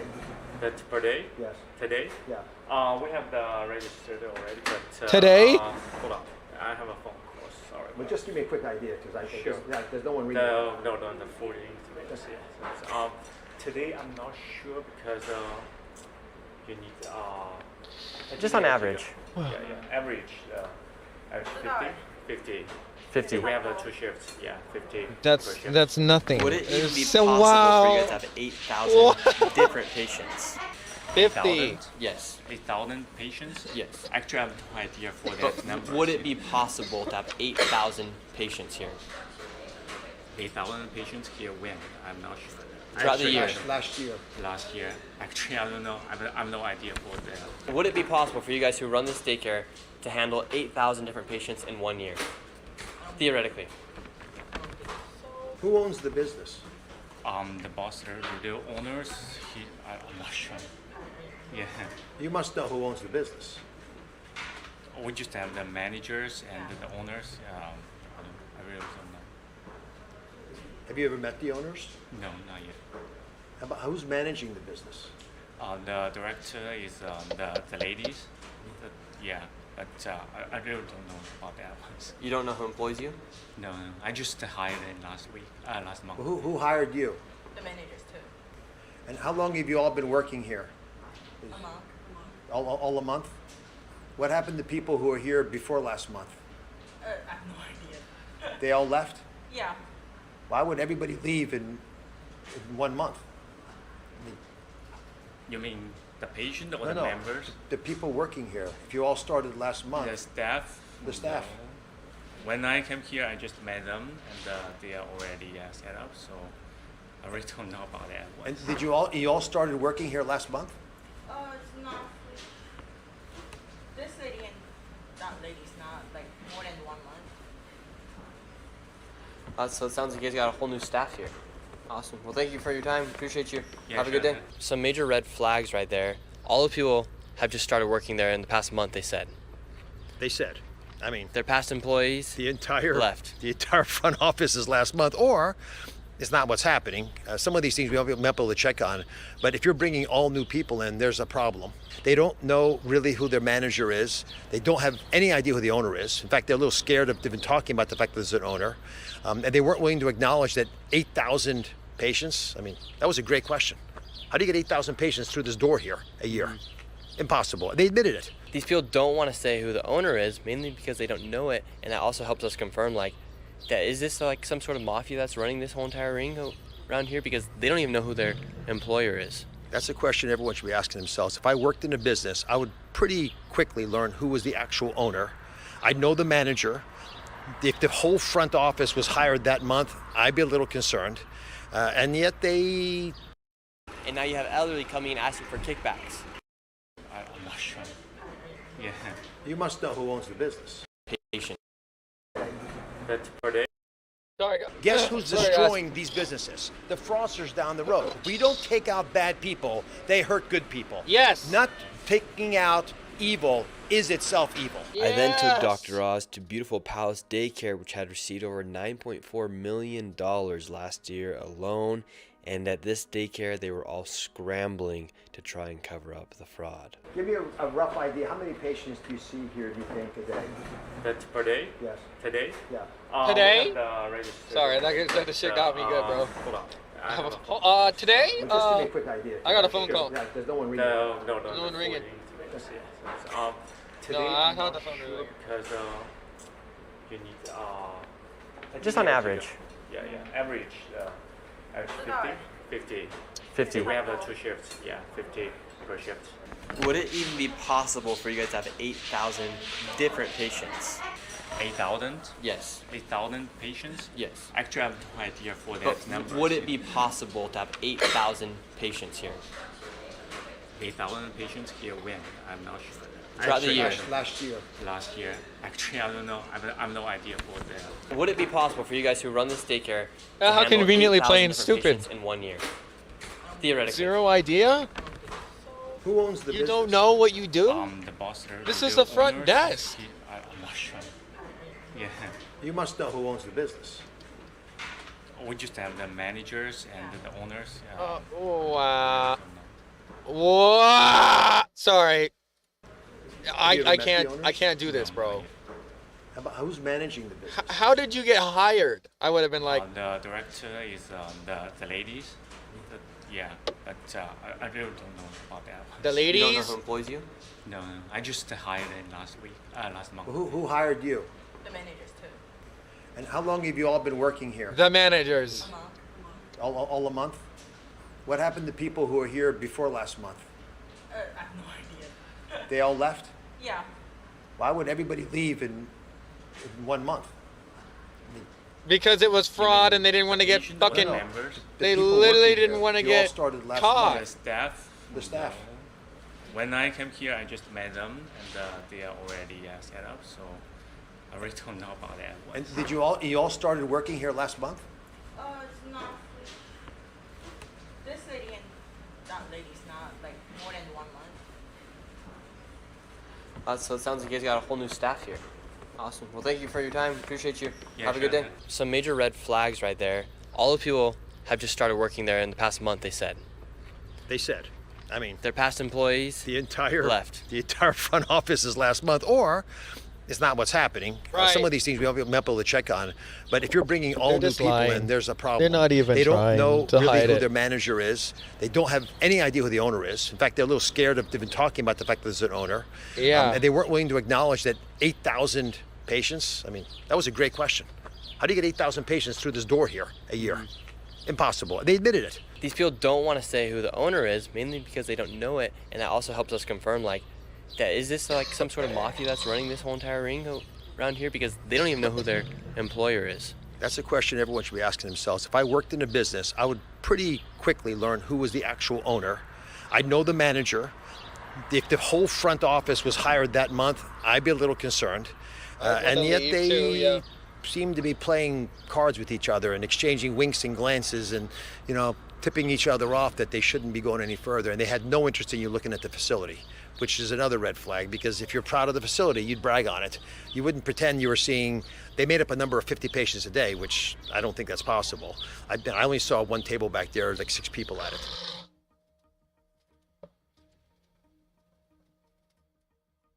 Oh my God, it's sickening.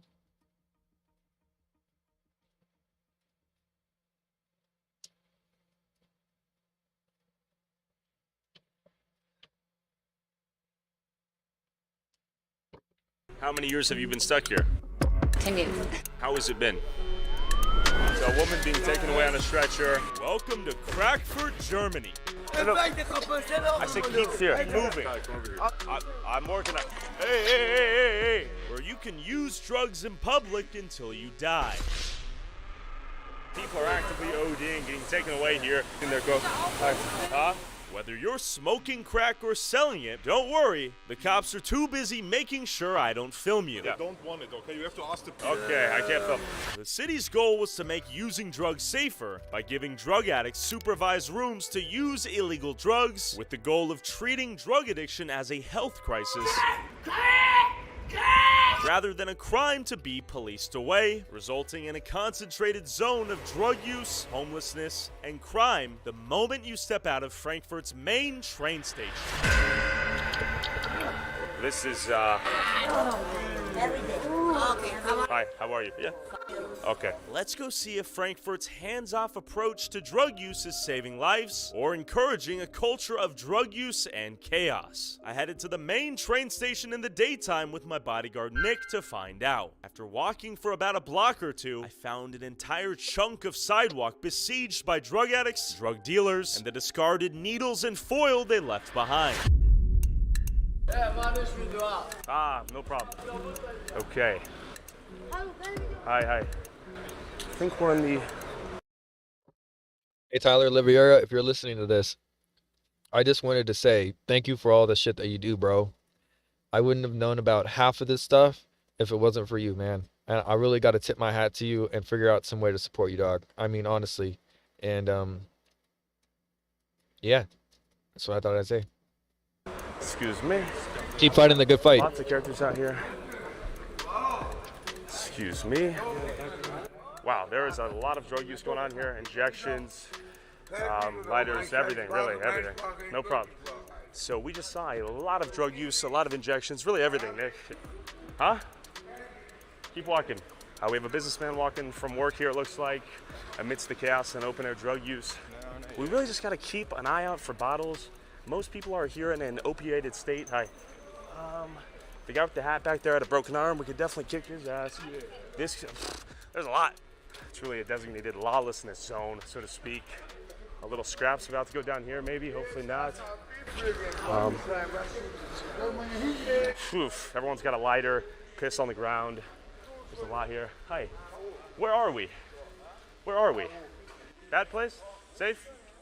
Okay. He said go. As I saw this businessman walk home from work, it's important to remember that Frankfurt is Germany's financial capital and home of the European Central Where are Bank. we? An otherwise beautiful city, this part of town has been sacrificed to accommodate the small percentage of drug addicts, drug dealers, and the chaos that comes with them. But how exactly is watching these people self-destruct empathetic if you don't take the drugs away from them and place them onto a path towards sobriety? Thank you, friend. How are you? Okay. What's up? What's up, man? What's your name? My name is Tyrone. I'm from Tyrone. Hi. Tyrone. I'm from Louisiana. Okay, Louisiana. Shout out Louisiana. Good state. So there is a lot going on here. I think we're in a rough area. He's doing smoking some stuff right here, maybe? Okay, yeah, smoking a little crack. Hi. We got security out here. So our friend here is taking us out of the bad area and leading us to the good area. Bad as what you can see. This is as bad as it gets right here? Okay. Now our friend here is our unofficial tour guide here, taking us through the area. Hi, how are you? Hi. Okay, very good. We got lots of piss, cigarettes, needles out here, smoking in the open air. Hi. Really, people fully opiated, asleep. Huh? We have a friend behind us. No. Huh? Tour guide here, taking us through the area. Hi, how are you? Dude, hold on. Fucking Okay, goddamn very it. good.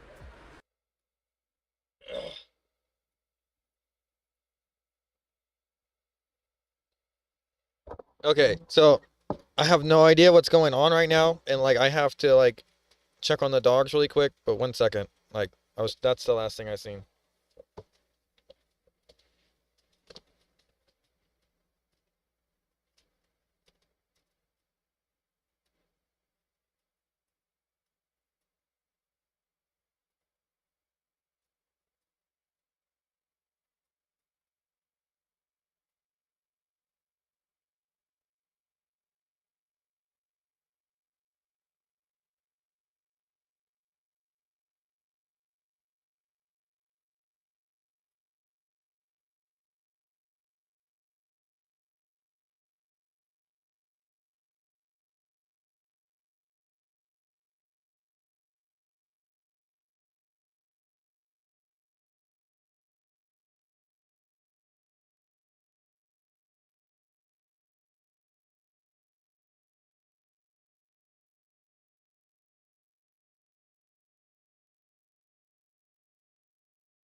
Oh, well, he's got to go. He's starting to avenge deaths now. I'm going to fucking lose my goddamn mind, and these people are going to be nuked. I can't take this shit, bro. Sacrificed to I can't accommodate take the this small shit, bro. percentage of drug addicts, drug dealers, and the chaos that comes with them. But how exactly is watching these people There used to be a self-destruct time and pathetic? when we used nukes instead of sitting on them. If you don't take the drugs away from them and place them onto a There path was a towards time sobriety. where we would use them on our enemies, and it stopped wars instead of going to war to stop the nuke. Thank you, friend. What How are the you? fuck is going on? What's up? What? What the fuck is going on? What's up, man? What's your name? My name is Tyrone. I'm from. Tyrone. What's going on? Hi. Tyrone. The I'm fuck is from all that? Louisiana. No, Okay, you're not Louisiana. actually. Shout out My Louisiana. fucking Good ass, state. he is. So there was a lot My- going on here. my I think we're left in a nut. rough area. He's doing some smoking some stuff right here. Excuse maybe? me, bro, but these guys be. Yeah, Look yeah, at smoking a that little shit. crack, right? We got security out here. So our friend here is taking us out of the bad area and leading This us is- to the good area. Bad as what you can see. This is the the status baddest, of baddest. Right here? Is Okay. he the Our friend guide? here is our unofficial tour guide here, taking us through the area. Hi, how are you? He's Okay, the very unofficial guide. Got Taking lots the of stream kids, down cigarettes, some needles turns out here. Damn, that is not smoking good. in the open air. Oh Hi. my god, he's Fenty Really, burnt. people He's burnt. fully opiated. Yeah, burnt. asleep. Huh? Uh-oh. We have a friend behind us. No. Huh? No problem. No problem. No problem. Okay, we're moving. We're moving. Here, so. We're moving. We're moving. We're moving. Keep moving. Keep moving. No problem. Thank you. Thank you. That's my friend. Thank you. It's fine. No problem. We're moving. We're leaving. Thank you, my friend. Thank you. Okay. Sorry. We're walking. It's a good guy right here. Good guy. Yes. Good to meet you. Then the police right here to top this all off. He's watching our six. Okay, let me give you. When you come back, and I fight. And then you do what? I fight you when You're gonna fight him? Okay. Okay. Oh, you might be waiting. Oh, I see. He's watching our six. Of course, we have police right here. Yeah, you could None tell. of this drug use is legal. Police You could like tell he these didn't- ones he didn't here wanna have to won't do it, but he actually was gonna enforce do the laws something. prohibiting it, creating a de facto lawlessness zone. That where beer it's bottle tolerable. was going to be How many something. people and want to fight him and him. They want to fight us because we have the camera. Oh, my friend, I have a gift for you. Let me give you something. Take care, love For you, my boy. You're a kind soul. It's the biggest gift for me. I swear off my mother with this money. 1 week. You're gonna get out of here? 1 week I come. 1 week. Okay. So, my cash and food. okay, cash and food. I smoke sometimes weed. I make A little bit of weed. €5 from this. Okay. but Okay. no more. Give me a hug. Good man. You're a good man. This is a good man. This is a good man right here. Thorin, thank you so much. 10 years. Okay. He's an athlete. He's taking the shirt off. Holy smokes, you're built, brother. You're built. As we said goodbye to this guy who protected wouldn't- and led us through a Yeah, sketchy he wouldn't alley. have. He wouldn't have got too much. He had some He muscles. he wouldn't have gotten very far. Oh, okay. Okay, roundhouse. It quickly became clear that his hospitality Follow was through. the exception and not the rule, especially given the camera in my hand. Yeah. Question. You could tell he was like, no, shit. no. Is it crack? Crack? No, I'm just asking. Is it crack? Is it crack? Okay, is it crack? It's pointing at me. Look, For the love of pointing at me. God. It's pointing at me. Camera's not pointing at you. Okay, look. This question is crack #1 out here? Yeah. Crack? Okay. Is it safe out here? Yeah. Thank you. Is it dangerous out here or safe? Thank you. Hi, how are you? Thank you. Good to meet you. Good to meet you. How are you? We're just asking folks, how is life out here? Didn't mean to make you angry. I'm sorry. Thank you. It's good to meet you. Thank you. Crack or fentanyl right now? #1. #1 fentanyl. Okay. Good to meet you, my friend. Fist bump? I'm smoking. Okay. Good to meet you. No Peace. good to me. Damn. And with crack in nearly every addict's hands, I wondered how hard it would be to get some for myself. These guys are, a lot of them are just, hi, how are you? What's up? Crack? Yeah. Yeah. How much does it cost for a little bit of crack out here? How much? 10? 5? 10? Like a little bag? Yeah. Okay. Thank you. Just curious. Characters sort of just chilling on the ground, smoking some crack. Maybe that's ask. Excuse me, miss. Is that crack or fentanyl? Crack? Yeah. Crack. Okay. Yeah. Thank you. So, You can smell it in the air. Yeah, definitely not the best thing to be smelling, but people are just smelling crack right aside the store there. Reminds me of a lot of cities in the US, from Portland to Seattle to Los Angeles, Skid Row. The city's made one message very clear. If you want to use, you're safe to use here. You have safe injection sites, all of the fun things you need to use your drugs, have a good time. And really, once again, If you want to this call street is that the having a good unofficial time, it's fucking border disgusting. between heaven It's terrifying. and They think hell. that These that 5 or is 6 blocks okay have been looking at sacrificed that as a fucking to the tourist. drug addicts and drug dealers.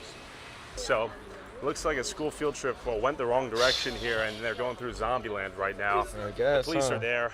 They're not seizing the drugs. They view it as a health crisis, not a crime, which I get. But then you're supposed to couple that with taking the drugs away, giving them rehab, whether they like it or not. Yeah, Or, they don't know how to in my get to that opinion, you're point. Just allowing them to kill themselves on the public streets. They The think that's opposite easy to just let them die. of compassion is not malice. Let the it is people who do indifference, drugs in my die, opinion. and then people who don't do Like, for drugs instance, can this live, guy and right that's here. about all.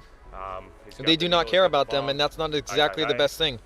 And the people who want to do that shoes on. shit, they don't even know they want to get off it until they're How off is that it, bro. compassion? That's In fact, that's the what big they say difference zombie. between here in Frankfurt and Portugal, a country that decriminalized drugs, is that Portugal confiscates drugs from addicts on the spot, and when you're caught, you're referred to the Commission for the Dissuasion of Drug Addiction, made up of a legal expert, a doctor or psychologist, and a social worker, Wow. where you have to show up, and they can implement penalties, fines, suspend licenses, enforce Wow. travel restrictions, and mandatory check-ins. Basically, Frankfurt's system is missing the most important part, taking the drugs away Enforcement. from the drug user and coercing them into treatment. But it's worth noting that while Frankfurt's harm reduction model is clearly not stopping the rampant open-air drug use on the streets, drug overdose deaths have fallen dramatically since its implementation in 1992. Me. Shut the f up. While I occasionally got pressed by a drug user on too many stimulants, the majority of the fiends here were pretty passive and simply wanted to get high in peace. But the drug dealers on the block were a different story. Yeah. Yeah, maybe. How are you, bro? Good, you? Good to meet you, man. Yeah? Just going for a walk. You want to see what's up? Hello, hello. Where you from, bro? From Frankfurt. Deutschland. Yes, yes, Deutschland. How is it out here? It's good, you know. I like it, but don't post me because this is my corner. This is your corner? Yes, I don't do this here. Where you sell Look- chocolates out here? Look there. Yeah. It's not good corner today. It's you know? shiesty. Yes, the bad day. Okay, okay. Do not post. Okay, And we'll blur you. We'll blur you. okay blur. Blur you? Yeah. You sell chocolate We said, out here or okay, what? blur me. Chocolate and excess. While the drug dealers profit, there's never any shortage of customers here. Melissa, where are you from? I'm from Ohio. How did you end up coming from Ohio all the way here to Frankfurt? I was visiting my children. He's at my mother's place. Then I was stuck here. How many years have you been stuck here? 10 years. 10 years. Yeah. Okay, how has it been? It's not good. It's not good. Look at me. I was looking, I believe. What happened? I have a friend, he had a hole in his leg, and I was cleaning it, and went like washing my eye. It infected you. Curious. So your friend had a hole in his leg, you tried to clean it, and then it damaged your face? So I'm born first time in Haiti, next to Dominicanische Republic. Okay, from Haiti. Yes, yes. So I was a child, so 5 years. Okay. Come to Germany, and then with 19 years live at home, and after 19 years, also my age, Yeah. I go. You left. Yes, yes. I live Ukraine. How did you end up here in Frankfurt? I fear Yaraba problem crack fentanyl. From Morocco. How did you end up here in Frankfurt? Addicted to the I thought I can go here and take some things that will help me, but it was a bad idea. What happened once you came? At the beginning it was very nice, but with the time, now it's not good. How old are you? 21. 21. So you came out here when you were 18? Yes. Yeah. Does your family know you're out here? They know. They know? We have good contact. Okay, so you guys communicate. Well, I was kicked out of my home and I lost address, and that's why no financial support from the job center, AOK. So I have a debt right now because my job center doesn't pay, and I'm a lawyer. And they, despite this fact, they kicked me out. Maybe they hope for something, I don't know. But once I get back on my feet, I'm gonna kick back. You know. How is it here in Frankfurt living on the streets? It's very difficult because too much crime and So many too drugs. much drugs, and the people are crazy. And People are crazy. All day. You can not sleeping irgendwo because You get robbed. They steal from you. Yes. City is dangerous. Why is it so dangerous? Too much trouble. Alcoholic, junkies, alles. Who's causing the trouble? Alcohol. Alcohol. And junkies. So people get drunk out here, then they start buying cocaine, speed, they get crazy. International, auch Turkey, Griechenland, Albanien, this way. How is it as a security guard out here? Es gibt viele Junkies hier. Junkies? Ja, Drogenhandel. Ja, auch Ja. viel Drogenhandel, viele Junkies. Da zum Beispiel, filmen wir nach da. Da sitzen sehr viele, da ist auch ein Raum, da kann man Drogen nehmen. Crack zum Beispiel, kannst du rauchen da, kannst du auch Schore spritzen, kannst du alles da machen. Das ist auf jeden Fall hier der Bahnhofsviertel. Es geht da hinten weiter komplett. Es geht bis da hinten hin, dann vorne nach links. Alles überall Junkies und Puffs. I see the holes in the legs. Do you use trank, crack? What do you use? Crack, Fentanyl? That's right. The fentanyl America knows and loves has recently emerged here in Frankfurt as of January 2025, as the Taliban's crackdown on opium in Afghanistan has reduced the heroin supply in purity, leading drug manufacturers to fill the gap by cutting heroin with fentanyl and other synthetic opioids called nitazines. One thing we do know, though, is wherever fentanyl goes, fatalities follow. But real quick, when you travel as much as I do, the first thing that you need when you land is data. And the sponsor of today's video, eSIM.io, has got you covered. Whether you're in Germany, India, Italy, or Japan, you never want to waste time. 100, get 100% bonus.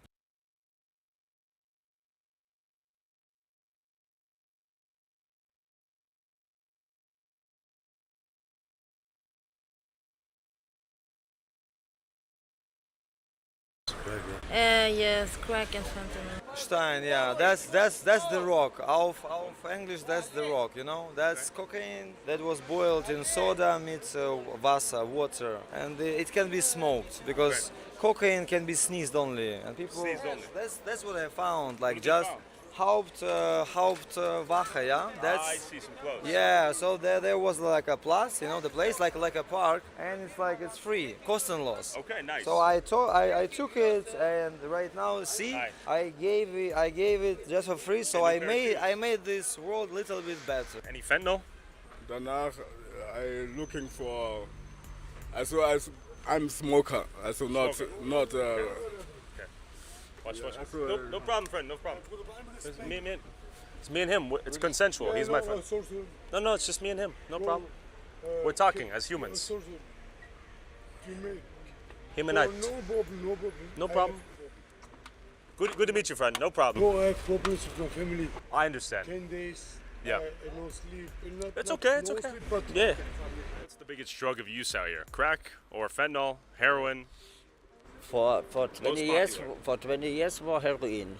Heroin. Now, that 1990 is crack. So after the And 90s, now crack is became crack, number one. and Fender is that 2 years ago. Yes. Yeah, it's new.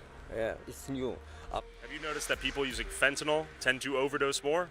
Fentanyl, I'm crazy. I make nothing fentanyl because it's crazy. Have you tried it?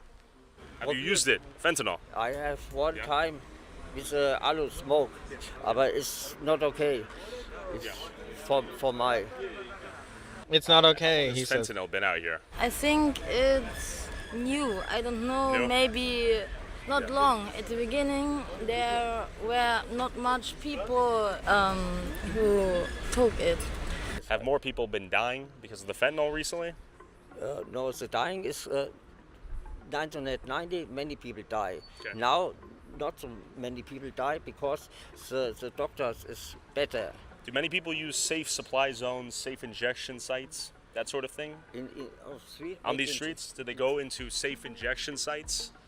The designated, the government-controlled ones? For 20 years, for many injections on street. Now, not so often. When police come and see your truck, she go away. Do they take the drugs from you? No. For 20 years, Do they try yes. to stop you? No, for 20 years, yes. Okay. Police makes. They let you get high and do nothing? Not because you You take my drugs. I have no drugs. I have no money. What are you doing? Prostitution? I do robbery. Oh, I see. You're gonna steal things. Okay. The police will not take your drugs. They'll let you use, but they'll go after the drug dealers. Yes. Yeah, they don't care. They don't care. They know us. They know that we smoke. If you don't make any troubles for them, for people, for society, for our universe, they don't touch you. Okay, but the problem is every pub sells cocaine. I see. How many times have you overdosed? You. One. Only one. Only one. Sometimes, because I mix too much. Mix what with what? Fentanyl, marijuana, alcohol. What's the Marijuana. dangerous one is alcohol, fentanyl with alcohol. You get into fights out here. Ja, manchmal, Ja? manchmal passiert es. Zum Beispiel Okay. letzte Woche hat mich einer Hurensohn genannt. Hurensohn, you know what's Hurensohn? No. Son of a bitch. Yeah, son of a bitch. Bitch. Yeah. So a guy attacked you? Yes. And you with beat a him up? knife, yeah. How did you stop him? How did The you protect? police. The police came. Yeah. Does it get dangerous for women in particular out here? Yeah. A lot of men who are sick, What do they do? they want to touch me or they follow me everywhere I go the street because Move, please. Because- Move. You move. You need to move. Yeah. Move. I'm talking to her. Move. Move. Move, bro. Move. Just keep going. Keep going. Keep moving. Go. Go. Her and I are speaking, all right? Just go sit down. Do you see yourself here for the future? No. No? Where would you like to At go? all. I want to go to Bingen or some way because I can't go to the States anymore. And then I want to get a job and Okay. something like that. But I can't get up. You just can't get out. Does the government here support you with housing, that Nope, sort of thing? Nothing. What's your next move? My next move is I go to the La Strada and get some help to get my paperwork done and everything. Okay. And after that, I will go to other city. And where do you sleep at night? Right here. Just like that. I can't imagine you get good sleep. I want to get some structure in my life that I wake up, have some breakfast, clean my teeth, maybe come here for 1 hour, go to work, have some hobbies, go to sleep. Okay, that'd be good. The question is, how will Frankfurt's harm reduction approach adapt to the newly emerging threat of fentanyl, as they've only really had to deal with crack and heroin historically? Are you smoking crack right now? There is no f***ing train waiting. Are you f***ing blind? I see. Smoking crack or is it marijuana? All right. In fact, it seemed like everyone and their mother was tweaking out on something else. These people, do they clean up your guys' mess at night every day? Yeah, every day. So every morning they come and clean it up? Every day they clean. Every day they clean. Someone presumably ODing right over here, being taken away in a stretcher. These guys cleaning up the mess from last night's festivities. Shout out them. So a woman being taken away on a stretcher. Go. Huh? Huh? Hello. Okay. Sorry. Okay, I can't film. Okay, we just want to show that people are actively ODing, getting taken away here. Rampant use in real time. No problem. These people are cleaning this up. Look, I mean, just look at the chaos right now. The mess is being cleaned up. The woman's being taken away. I'm the problem with the camera, of course, not the dealers, not the users, Right. not the mess. Exactly. Okay, we have the police right here. It's worth noting we have these guys doing God's work right here. Lots of nice guys. The police here, I think, want to talk to me. I'm probably the problem somehow, some way. These women over here are pissed off at me as well. I'm not allowed to come with the camera. What's going on, man? How are you? Good. I'm doing good. It looks like someone got taken away. I think so. I won't be doing anything, but thank you. They clean up the streets every day, don't they? Every day, a second, when they're always the cleaning, you know? These are good men. Yes. Good men. The police right behind me watching me. We have 3 activist-looking women over there, some German blonde chicks sort of staring me down, asking why I have the camera, and a woman taken away in a stretcher. The EMT said, no, don't film. Sort of the same culture we have in the U.S., the harm reductionist culture and phenomenon where they help you use drugs until you die, give you the harm reduction in the short term, but long term, we know how this ends. I mean, look at this.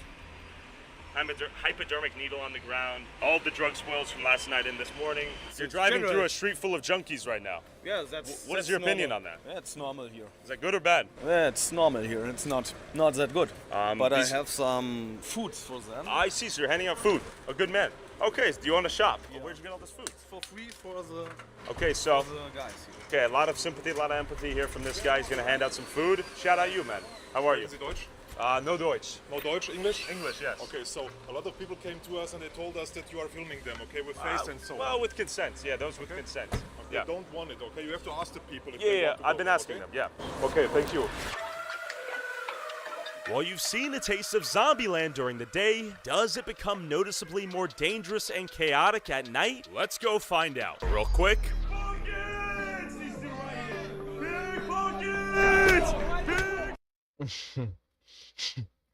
It's gonna.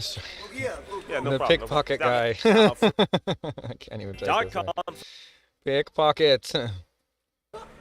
What are you burning? Oh, what are you burning though? Crack? Crack? Pointing down. Pointing down. Crack? Cool. Can I see? What? Oh, you're gonna show me? Okay, let's see. What's up? Oh, you're just gonna show? No, no Deutsch. No problem, no problem. Enjoy your crack. No, no. Yeah, no problem, no problem. It's down. No. It's not recording. Nice. Start on. No. No problem. No problem, brother. Oh, shit. Hey, bro. Brother. No problem, no problem. I'm an explorer. I'm an explorer. I love to explore. I'm an explorer. Relax. I'm just walking. We can. Relax, my friend. Relax. I'm an explorer. I love to walk. I love to go for walks. Just keep walking past. You won't be in it. Keep walking past. You're good. You're good. No, now you won't be in it. Good. No. Just stop. Keep walking. You don't have to be in it. No, my friend. If you keep walking, you don't have to be in it. So do you want to be in it or do you not want to be in it? Just be quiet. Everyone's trying to relax. Just keep going. Just silent. Just relax. Just be quiet. Shut up. Just shut up. Thank you. Just shut up. I don't have time for your bull. Did you throw something at you? Okay, logic and reason are two things someone on crack are not specializing in. Lots of crack use out here at this hour. Lots of characters as well. A little bit further down. So really in every corner, in every alley, you have people using, people smoking, people injecting. Hi. Hi, radio program. You guys want to do a little interview? €5? €5? No, I don't. No problem. Yeah. Shut the f up. You too. All right. So anyways, we're on the street. I'm tired of being disrespected like this, I gotta say. Everyone needs to f***ing relax out here. Ay. But amidst the chaos and withering fiends, we met a Turkish delight out of nowhere, giving us advice on how to avoid getting killed out here. Where are you guys from? From here? From Frankfurt. Yeah. You? Texas, USA.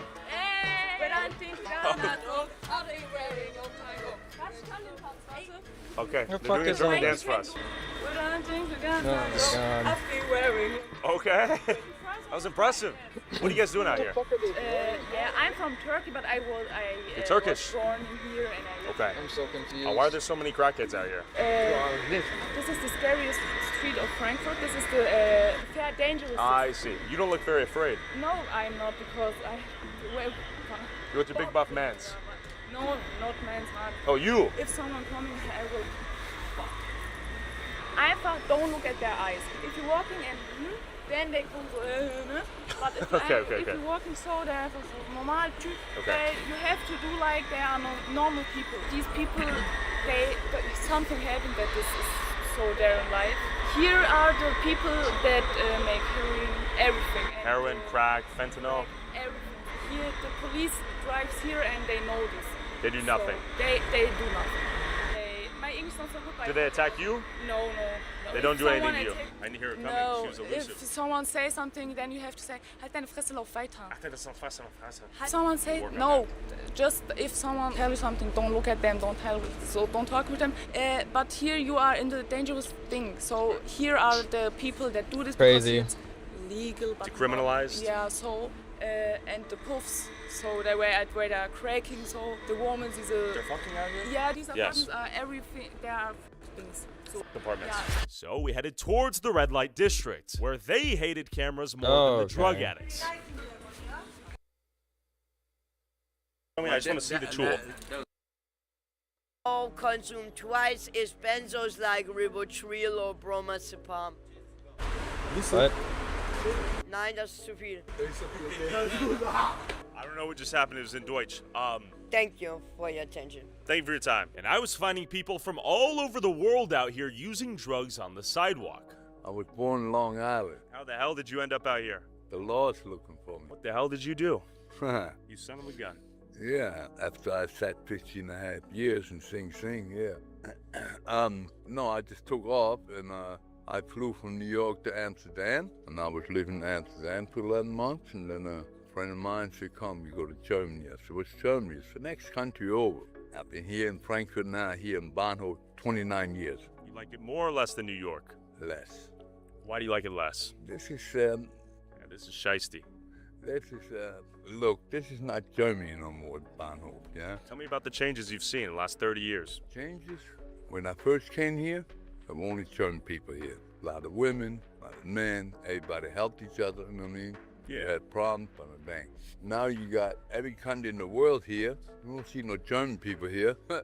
And Yeah. these people here have no character, no culture, no nothing. They on the street, they sleep on the street, eat on the street, and that's it. They're not trying to do nothing else. They rob each other, steal from each other, you know what I mean? That's how they live, just like animals, you know what I mean? What do you do for money? I deal. You deal? Yeah, I deal. Weißt du, wer AIDS hat? No, not right now. Thank you. We got people all the way from Africa or what? Name some countries. Afghanistan. Okay. Where are you from in Africa? Senegal. Okay, okay. Africa, Morocco, Tunisian, Algerian, Turkey, and the longest one out here and the oldest one out here. It is bad, yeah. Yeah. You go ahead. Here. Okay. Why does everyone come here? Do they come here for the drugs? A lot of these people came from other countries, from Belgium, from Holland, you know what I mean? Yeah. They made shit there, they got locked up there, they got kicked out the country, and they come here. You're saying people are fleeing the law, coming down here? Yeah, they found that Germany's so easy, you know what I mean, that they can rob somebody, right? The cops take them to the presidium. Yeah. Half an hour later, they're back here again. Saying. I gotta go now because somebody's looking Hey, at me. great to meet you. It was a pleasure. All right. This is, Hi, how are you? Yeah? Okay. It's very sweet. Just walking this way. Thank you for your attention. Is that you? All right. Okay, people are not fans of the camera here, no surprise there. But we managed to have a few civil conversations. We just gotta watch out for the fiends who... All right, we gotta be on guard here. Hi. This way. No. Okay. Does anyone want to do a little interview? No, just a little. No problem. We want to do do you want to do a little interview? No, for me it's Okay, no problem. After narrowly avoiding getting stabbed, I ended the night by pleasantly running into a goth maiden. Who am I here with? I'm Amelie. I'm from Frankfurt, and I'm proud to be here. A lot of people do crack out here. Yeah. Yeah. You too? Yeah, sometimes. That's okay. How is crack? I've never done it. I can't go every day. Just a couple days a week. You go a little crazy. Yeah. How old are you? I'm 21. Is it dangerous out here for a What woman at the 1 fuck a.m.? is going on I to can't people? tell. No. No? 50-50. Just cracks. If you don't know them, don't talk to them. The German flag on the ground here with a cracked straw, somewhat symbolic. That is insane, Tyler. I don't even understand how. Oh man, this is not good.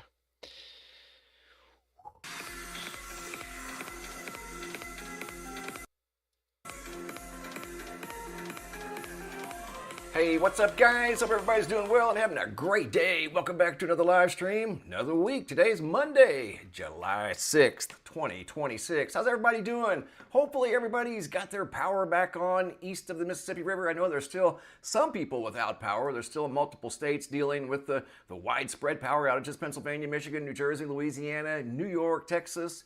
which is west of the Mississippi, Maryland, and Connecticut, just to mention a few. A lot still going on. What's up, AZ Watchwoman? Good to see you here. Earthquakes, we're going to talk about those briefly, as there's not really a whole lot to talk about, thankfully. What's up, Doc, Trevor? Nice, good to see you guys here. The full moon has waned away. The earthquakes have slowed down some, even though we're still in one very unique planetary alignment. But so far, no big earthquakes have been rocking the Earth. And that's good. That's a good thing. We won't like to see the big earthquakes. In this video, I've got multiple unique videos to share with you guys. What else have I got? Oh, a sun update, ice update, something that happened out in West Virginia that a lot of people don't even know about. We're going to talk about that here in just a moment. Black rain was falling from the sky. The governor declared a state of emergency to help with this situation that occurred less than 48 hours ago. This is just something off the cuff here. I don't know what we've got going on. It looks like a couple of cucumbers grew together. I just received this photo, and guys, sometimes I'll just share them to see what you guys think. Have you ever seen anything like that? Kaylee Luchetta sent that photo in. I get photos and videos of anything and everything. If it's mysterious, we're going to take a look at it.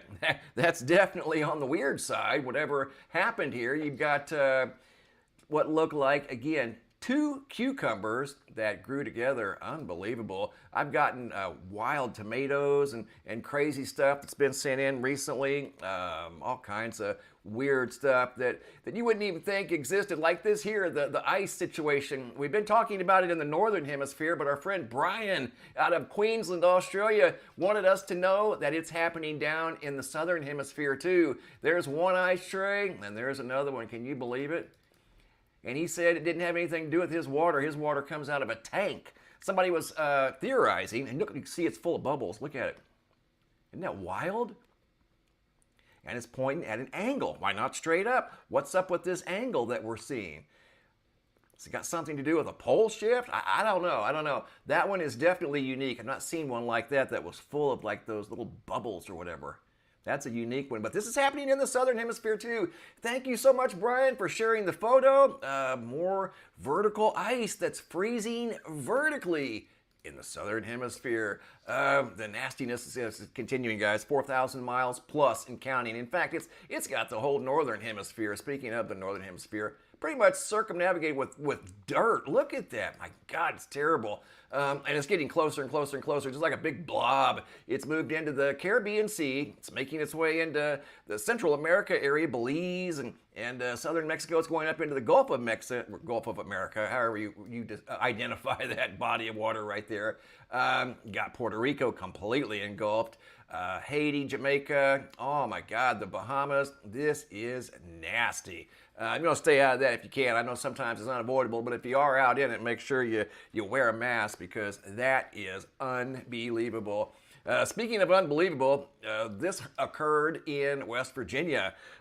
Parkersburg, West Virginia. Got some photos that were sent in by Amber. This is one of the photos that were sent in. Guys, this situation got so out of hand. I mean, keep in mind, the situation out in the eastern United States, it's been rough here recently with the heat wave and the storms that have been taking millions of people literally off the power grid. At one point, there was 1.013 million, something like that, almost 1.2 million people at one time, customers off the power grid. But this happened in Parkersburg, West Virginia. A big old fire erupted. This photo was sent in by Amber. Look at that. That's the photo you saw in the thumbnail right there. I mean, she was up close. What was happening, this warehouse fire? They still don't know what caused the fire. It was so hot, so big, the governor declared a state of emergency to loosen up resources to come help fight this fire, so it didn't turn into a huge wildfire. It was so big and so hot, it was creating, check it out, look at this here. Amber sent in all kinds of material. Large warehouse fire, Parkersburg, West Virginia. You could see it on radar. It was so tall, and it was creating moisture, and that moisture was coming down in the form of black rain.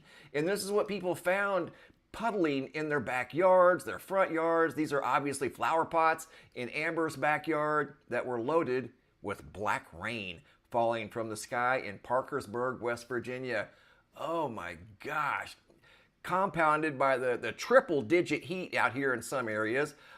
Morrissey declares state of emergency in Parkersburg warehouse fire. And to just summarize it up, this started less than 48 hours ago, and up to this moment in time, they don't know what caused the fire. Yeah, there it is right there, a massive warehouse fire in West Virginia that literally created its own weather. Unbelievable. Going from West Virginia to right out here in Phoenix, Arizona. Check this out. Our friend Rita up in Phoenix, West Phoenix, looked up and saw this the other night moving through the sky very quickly, and it wasn't a rocket launch. She had no idea what it was. She said it looked like the side of a big mothership. She said it was so weird, almost like the side was loaded with vapor or something like that. Check it out. It has narration by Miss Rita H. from Phoenix, Arizona, right out here in my neck of the woods. Here we go. What in the hell? This is at 4K, by the So way. this big line of white cloud right there come rolling through, and it's going like east, like a string of spaghetti. And it was really moving fast. So I went in and got Steve to show him.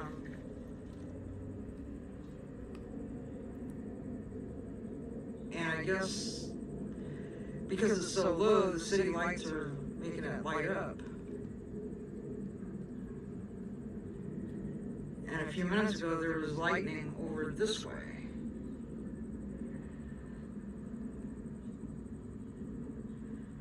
I was thinking, I seen some shit like that earlier today too, but it was just like, it looked to me like it was just the El Nino effects, like different types of, because we're in the desert and we don't get to see a lot of different clouds, okay? But I can tell that might just be a cloud, but like, it's okay. It is anomalous. Strangest thing I've ever seen, Joe.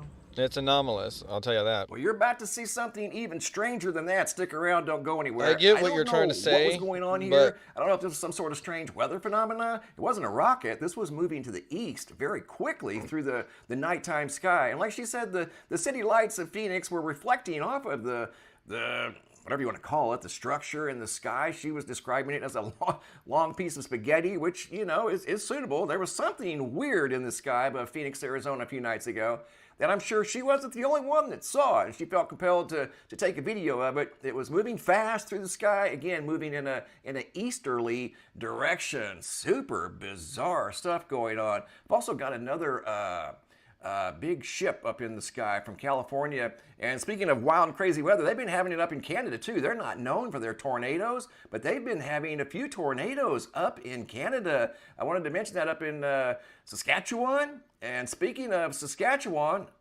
here we go. Check this out, guys.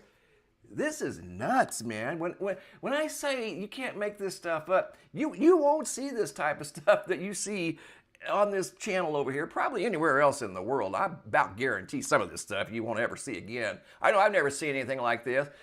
Look why Allison recorded the sky up in Saskatchewan, Canada, where they've been having severe weather. Even though I don't think this has anything to do with severe weather. This occurred last night, 6/5 of 2026, or yesterday. I think it was in the morning. Check this out. She was blown away. This is gonna knock your socks off. You see it? There you go.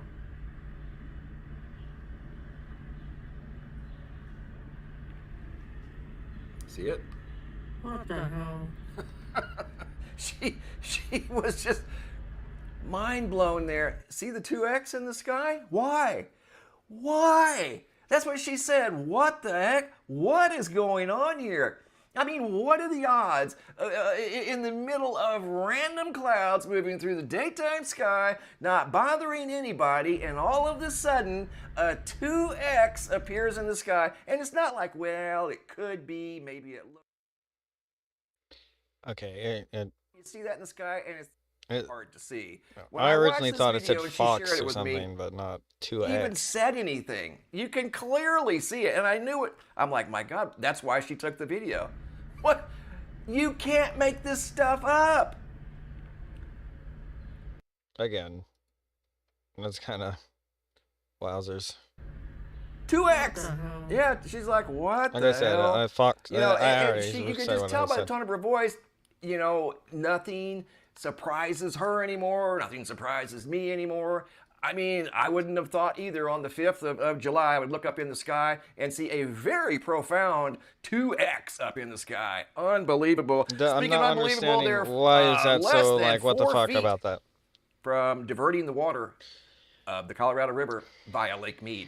Oh, this is not good. Look at the ski slope here. This is the water level as it's retreating over here at Lake Mead. You don't want to see this going down in this fashion. You want to see it kind of staying level, right?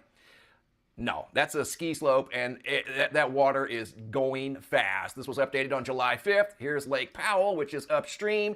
It's getting low, too. This is like a long bunny slope, but it, too, is going in the wrong direction. And from what I understand, there's no snowpack up in the mountains to refill the Colorado River, and Lake Powell is what fills Lake Mead. This is just going to turn into a whole big mess, it looks like, because honestly, they're under 4 feet away from diverting water out of Las Vegas. It's getting that close. I mean, we're walking a high wire here. No joke. So we're watching that very closely as we depend on water from the Lake Mead system up there and the Colorado River. The other night, geomagnetic storm. Jennifer out of Alberta, Canada sent in some unbelievable photos. I used a couple of them on the homepage of the website.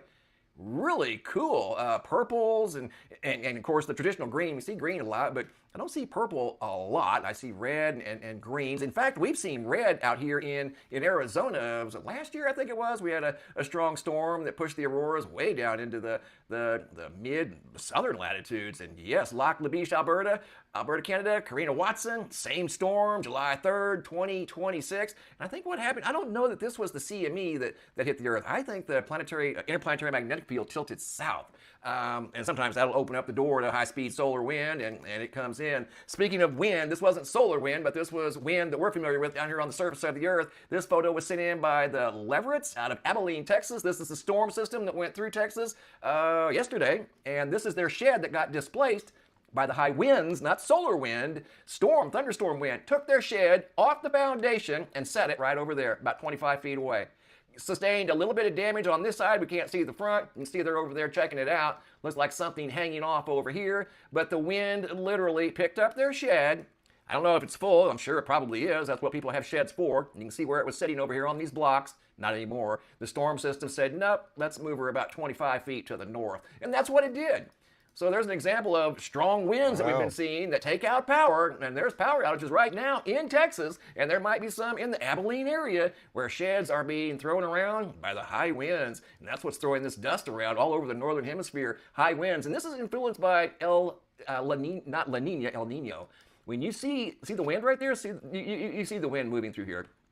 That's influenced by El Nino, and that's going to keep the hurricanes down out here in the Atlantic Ocean. Hurricanes can't form that type of wind shear. But unfortunately, that wind shear drags the dust all the way around the northern hemisphere, and I mean, it is bad right now. I mean, it's terrible. That is just absolutely nasty. I want to show you guys a video here that was sent in by Maximus Prime out of California, who caught another triangle in the sky. These things are just kind of showing up now, and they're not even trying to hide.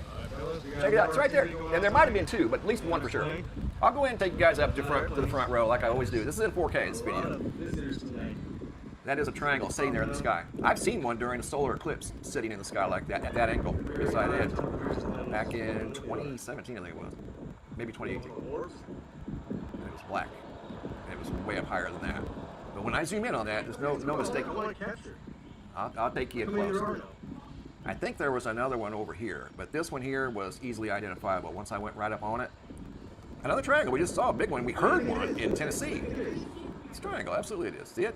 Got the lights on the three corners and the one in the middle. Yeah, that's definitely what it was. Good video by Maximus Prime out of California. So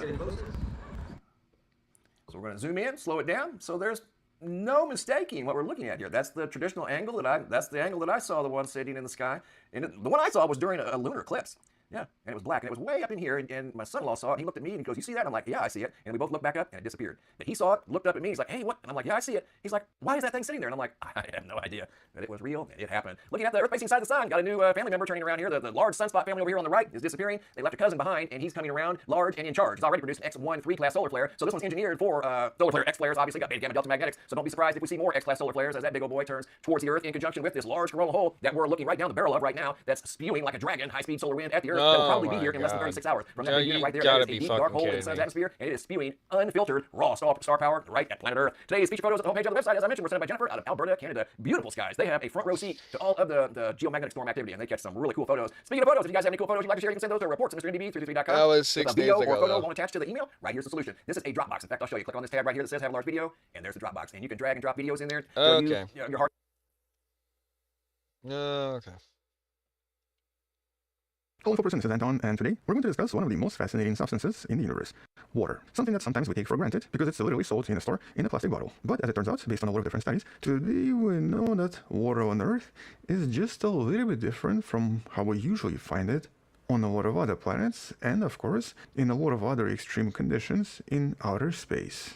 And specifically under some of the most extreme pressures and temperatures found inside some of the most common planets, such as various gas giants, water stops behaving the way we usually expect it to behave and becomes something very, very bizarre. Instead of being a kind of a life-giving liquid like it is on planet Earth, it seems to become something extremely alien with some very strange, unexpected effects. And so in this video, we're going to take a look at some of the recent studies, and especially this one, from scientists at Sorbonne University, whose study now suggests that in some of these extreme environments, water transforms into a super acid, an actually acid that's much, much stronger than anything on Earth. With this intriguing discovery, potentially finally explaining the mysterious diamond rain mystery, or basically how some of these planets seem to contain diamond rain, and also explain how the magnetic fields in some of these giants seems to be generated. And here we're talking about planets like Uranus and Neptune. But in order to understand this, let's first define superacidity and basically discuss how this was discovered and what we know so far. Now by itself, this is of course not a new concept, because it's generally defined as any kind of an acid with acidity greater than 100% sulfuric acid. Something that I think most of us must have used in some kind of a high school experiment back in the days. But more specifically, it has to be some kind of a medium in which the chemical potential of the proton is higher than in pure sulfuric acid. And we actually do contain some of these on planet Earth as well. For example, something referred to as fluoroantimonic acid usually combines hydrogen fluoride and antimony pentafluoride that creates such a powerful acid that its overall strength is at least 1 billion times greater than pure sulfuric acid. So definitely not something you want to come close to. As a matter of fact, it dissolves pretty much anything, including various complex hydrocarbons, as if it was just made out of wax. And some of the initial discoveries in this field resulted in the Nobel Prize in Chemistry back in 1994. And well, normally when it comes to these superacidic substances, today they're normally used in various petrochemical industries. For example, they're generally used on a massive industrial scale in order to upgrade hydrocarbons or to even produce high-octane fuels. Or basically some of the more expensive gas that you might use in your car is usually produced using these superacids, with additional uses usually involving some kind of an organic chemical experiment that tries to produce much more complex organic molecules with extreme efficiency. In other words, despite being kind of rare and extremely corrosive, these exceptionally potent chemicals definitely have at least some use. But in this particular study, instead of actually making it, researchers used some of the more advanced computer simulations in order to show that even water can naturally become an extremely powerful acid under immense heat and pressure conditions. And specifically, we're talking about temperatures of at least 1700 degrees Celsius and up to about 2700 degrees Celsius, and pressures between 22 to 69 gigapascals. Wow. And so basically temperatures that we can usually only find deep sun. inside planet Earth, and pressures equivalent to approximately 100 elephants standing on the tip of your finger. And so under wow. these extreme conditions, water molecules no longer stay the same and start to break apart or ionize much more frequently, 100 which usually elements on the creates tip an of my extremely finger. reactive environment dominated by hydronium ions. Acid These are basically water turns to H3O ions acid. containing an extra proton inside the molecule of water. And well, it turns out that this then leads to some really interesting conditions, including what's known as diamonds in the sky. This is actually a kind of a hypothesis based on a lot of different studies that suggested that many of these planets do contain literally diamond rain in the sky, And in this case, this study does provide some intriguing evidence. And that's because for many years, scientists suspected that methane, which both Uranus and Neptune contain in huge amounts, most likely breaks down into pure carbon as it travels downwards into extreme pressures and temperatures. And this carbon then crystallizes, which, as we know from planet Earth, tends to basically form diamonds. But the exact chemistry of how this happens in a mixture of water and methane was not actually understood. And so in this new study, scientists reveal a kind of a three-step process. First, protonation. This superacidic water attacks methane, or basically starts to dissolve it, which then forces an extra proton to attach to the methane molecule and to create a kind of an unstable state referred to as methanium.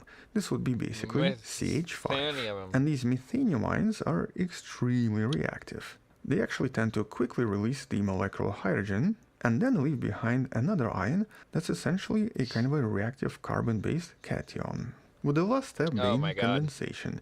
These reactive carbon pieces then find each other and start to stick together, which basically forms much longer chains and eventually creates nanodiamonds. And while this particular process is quite similar to the process or the reaction discovered by the Nobel laureate George Olah. This is that Nobel Prize from 1994. He actually studied how hydrocarbons react in laboratory superacids at much milder conditions. And so in this case, this idea of superacidic water potentially explains a lot of extreme chemistry inside various ice giants and many different gas giants, but more importantly for planetary studies, now potentially provides us with an explanation for their somewhat strange magnetic fields. And that's because usually we think of these magnetic fields as generated by the movement of some kind of an ion or some kind of a charged particle inside the water layer. But this study shows us that carbon from methane actually participates in this proton exchange, which means that carbon is actually contributing to the electrical conductivity and then directly influences the shape and the strength of the magnetic field, creating some unusual shapes as observed by the Voyager probe back in the 1970s. And so here this potentially explains the strangest of the magnetic field and some of the more unusual types of precipitation inside various planets. But obviously when it comes to water, this is not the only strange thing it seems to be able to do, because in a lot of other conditions, water becomes even more bizarre. For example, in some conditions, it can also become what's known as a supercritical fluid, something that was also analyzed in this particular study not so long ago. And that's a state where the distinction between a liquid and a gas tends to disappear. And so when heated more than 370 degrees Celsius and at pressures of about 220 bars, water is no longer liquid or gas. It's something in between. Or basically it starts to act as a kind of a very, very dense, weird vapor substance that can even pass through solid materials like a gas would, but at the same time can still dissolve other substances like a very powerful liquid. And so in this particular study, scientists wanted to understand, okay, so first of all, how does this work? And what exactly happens in these conditions? And specifically, they wanted to find out if it was because of the hydrogen bonds. Because we know that hydrogen bonds are responsible for pretty much most of the unique properties of water on Earth. And so just as scientists suspected initially, in this supercritical phase, when the water starts to behave very differently, hydrogen bonds basically completely disappear. And so instead of an organized network connected through the hydrogen bonds, all of the water molecules are now in a state of random encounters. They tend to rotate very randomly and very fast, and never stay together long enough to form any real bond, which basically makes the supercritical water an extremely powerful solvent that we know potentially exists in some very extreme conditions in the oceans on Earth, specifically the very important hydrothermal vents that have now become the main target for studies involving the potential origins of life. In other words, there's a very high chance that one of the main reasons life might have started here is because water around these hydrothermal vents tend to kind of switch back and forth between supercritical and regular states, which might have contributed to the formation of early life. Okay, cool. But water gets even stranger once you start going even deeper into planets. Because apparently it can also enter a state referred to as a superionic ice. And in this phase, the oxygen atoms tend to lock in place and create a kind of a solid, or basically start to behave as ice, but hydrogen atoms, or the protons, start to flow through this Bro. ice just like a liquid. And so it's a Too substance distracting. that's effectively both solid and liquid Oh. at the same time. This usually happens when the temperature is in thousands of degrees Celsius and millions of atmospheres of pressure. So literally somewhere in the center of Neptune and Uranus. Anton, And it's though too we're hot to not be on the entirely sun, certain Anton. what effects this produces, based on a lot of lab What are we doing? experiments, this On the state seems sun, to Anton, what are definitely we doing? exist, and very likely create some really strange crystallized surfaces inside those Anton. planets that I guess to some extent resemble a kind of a very hard terrestrial surface. But Anton! intriguingly, in certain planets, the ones that don't actually have enough pressure and temperature, water can also turn into some other states of ice we've discussed previously in some of the videos in the description, such as the plastic ice known as Ice 7. This usually happens Ice at 7, huh? 60,000 times Earth's Oh, yeah, I atmospheric remember that one. pressure and above 327 It's about like the ice that basically is underneath the ice scrapers. degrees Ice scrapers, Celsius. the icebergs. And here this actually forms a kind of a cubic ice where the molecules can easily rotate in place. And so instead of basically being rigid solid ice like what we have on Earth, here we get a kind of a malleable ice that can be squeezed, bent, and folded. This very likely Oh, well, I exists guess you on a can't lot have of it on different Earth, moons huh? out there, and potentially also explains some of the anomalous effects we see from them as well. As a matter of fact, as of 2026, there are now officially 21 types of different water ice known to exist I've lost track. in different types of conditions, and the ones we've discussed you can find in the description below. But water also gets super weird if you try to make it do things at extremely small scales, and specifically, if you actually try to force water to go through very narrow space, such as a typical carbon nanotube, it also starts to behave completely differently to what's expected from it on a much larger scale. Here it starts to exhibit a superflow property, with water molecules actually speeding up under higher pressures because they arrange themselves into these very unique single-file configurations and no longer interact with each other the same way. And so the molecular mobility increases dramatically, with these nanotubes basically acting as a kind of a lubricant, allowing the water to flow super fast, or essentially creating a kind of a superflow. And that's on top of some other discoveries about water that even today we have trouble explaining. Like, for example, it seems to behave slightly different if it's a little bit colder compared to if it's a little bit warmer. This is also something we discussed in the video in the description, and it also possesses strange viscosity anomalies compared to other liquids, because normally liquids under pressure actually get thicker or become more viscous, but water becomes thinner and starts to flow much easier if you start to raise pressure, which essentially suggests that out of all different compounds and molecules known to us, water seems to be still quite mysterious and quite poorly understood. And though most of this research so far has only been based on computer simulations, in order to understand this, the next step has to be experimental evidence by essentially using high-pressure environments and extreme temperatures. Because based on all of this, the implications are huge. And this is not just in regards to space exploration or understanding how different planets work. Here, this could literally lead to some very effective industrial processes, just like what happened with the discovery of superacids. For example, there might be an industrial process for petroleum refining that produces way less pollution and can even help us synthesize materials like artificial diamonds without the use of hazardous chemicals. Because in this case, all of this would just use water. Extreme water, but water nevertheless. And so based on all of these studies, we are now pretty clear that water is definitely much more complex than we ever thought, and seems to transform into something unimaginable and extremely difficult to understand when pressures and temperatures reach certain levels. And so, as of today, it's essentially one of the most mysterious substances, despite being so common and present in pretty much every star system and most planets out there. But on that note, once we discover something else, we'll come back and talk about this in some of the future videos. Until then, thank you for watching, subscribe, come back more to learn something else, support this channel on Patreon where you can find additional videos without any ads and can DM directly, or by joining the channel membership that grants you early access. You can also support this channel by buying a wonderful person t-shirt in the description below. Stay wonderful, I'll see you tomorrow, and as always, bye-bye.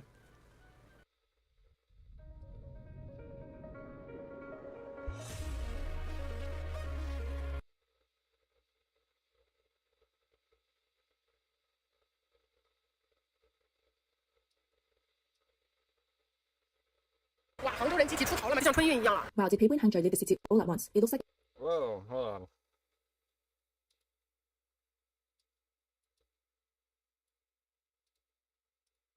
The Chinese New Year travel rush. Is it because the typhoon is coming tomorrow or the day after tomorrow?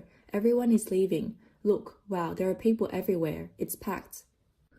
给大家看了啊，机场不用来了。 Everyone, there's no need to come to the airport anymore. You can't even get inside. The airport is already full. 全部撤离了，你看。 Everyone has evacuated. Look, the sandbags are ready. All the doors and windows have been sealed. The massive Category 13 Typhoon Barbie is approaching. Millions of people in Zhejiang and Shanghai are evacuating. Train stations, airports, and bus stations are packed with people trying to leave. For this typhoon, they have really spent a lot of money on preparations. If even these steel coils can be blown away, that would be a huge problem. According to Chinese state media reports, this year's 9th typhoon Barbie has an enormous cloud system with a diameter of more than 1,500 kilometers. It has been described as a giant among typhoons. It quickly strengthens into a super typhoon and unusually maintained its strength for 138 hours. Barbie is expected to move toward the east coast of China. It may make landfall around the coastal area between Wenling, Zhejiang, and Xiapu, Fujian in the early morning of July 12. It could become the strongest typhoon to make landfall in China this year. After making landfall, it is expected to move inland and bring strong winds and heavy rain to more than 10 provinces, including Fujian, Zhejiang, Jiangxi, Hubei, Anhui, Jiangsu, Henan, and Shandong. Its impact is expected to be significant. Coastal provinces including Zhejiang, Shanghai, and Fujian are on high alert. 转移了啊，防线转移。They've been relocated. The defensive line has been moved. The typhoon is coming. The elevated roads are already packed with parked cars. Try not to park in low-lying areas. Right now, all of Zhejiang is waiting for the typhoon. A teenage blogger living on an island said, 台风要来了，叔叔帮我把门做了加。 The typhoon is coming. My uncle helped reinforce the door for me. The weather has been very hot and humid today. The shipping routes have already been suspended. After I finish filming this video, I'll move to Mazhu village in the town center. The wind is already level 3 to 4 right now. Let me show you the waves. This is someone from the village here to inspect the power lines. The man next door is sealing up his windows. Many villagers on the island protect their windows this way, but my windows don't have the slots for wooden supports, so I can only leave it to fate. A government loudspeaker was urging people to evacuate. Please evacuate as soon as possible.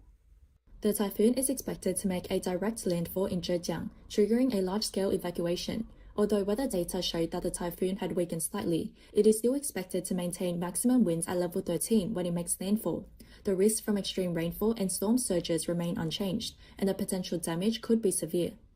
People move their cars from residential areas to underground parking garages at large shopping malls. 为了以防万一啊，我把这个车啊 Just to be safe, I parked my car on the third floor of MixC.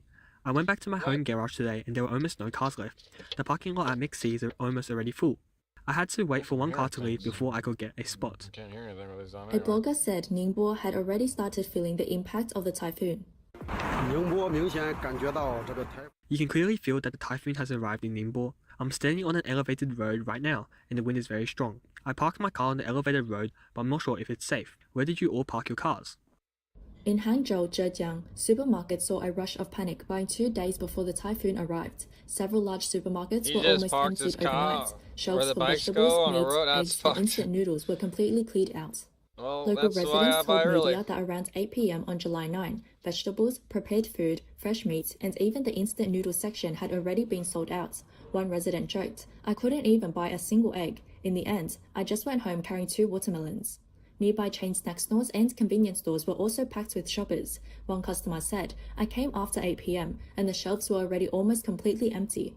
Online footage shows that in one supermarket, almost all vegetable and fresh food shelves were empty. The fruit section had only a few watermelons left, and many refrigerated display cases inside the store were also completely empty. A staff member at Haoxiang Lai snack store said that so many people suddenly came in that they were too busy to handle the crowds. This is unbelievable. The supermarket has been completely cleared out. Everything is gone. It's really shocking. People bought everything up. Wow, this is terrifying. Everything disappeared all at once. People in Wenzhou, seriously, this is no joke. Barbie hasn't even arrived yet. Could you please leave some supplies for those of us who still need to eat normally? There are no vegetables, no rice, no seafood. Even the fruits and vegetables over here are gone. Regarding the wave of panic buying, Hema Supermarket said You that think due you're to gonna the eat impact normally of when you Typhoon can't Barbie, even- online this is orders so have surged crazy. over the past 2 days. This week's overall order volume has increased by 60% You must not understand. compared with last week. To meet public demand, retailers increased their stock of essential goods, including staple foods, vegetables, and meat, by 30 to 40% in advance to deal with the rush. However, the Hangzhou Emergency Management Bureau later issued a clarification, saying that current supplies of daily necessities are more than sufficient and that supply chains are operating normally. It said temporary shortages on shelves were mainly because store employees did not have enough time to restock items immediately. The Bureau also urged residents that preparing for a typhoon does not mean blindly stockpiling supplies, as Right. most households only need enough essentials to last 3 days. Coastal areas have I don't know already about begun to that, feel the but- power of Barbie. 我现在是地处福建厦门 Let's 的。 go for a I'm in week Xiamen, or so, or Fujian right now. two. Wasn't that super typhoon Barbie supposed to make landfall on July 10? When I mentioned it to my co-workers, they said, bring it on. Maybe we'll get 1 day off when it makes the landfall, and then go back to work as usual the next day. This is what it looked like when Typhoon Mijige hit back in 2015. And this is what my workplace looks like now. Looking at how people are reacting to the typhoon, there doesn't seem to be much fear of a natural disaster.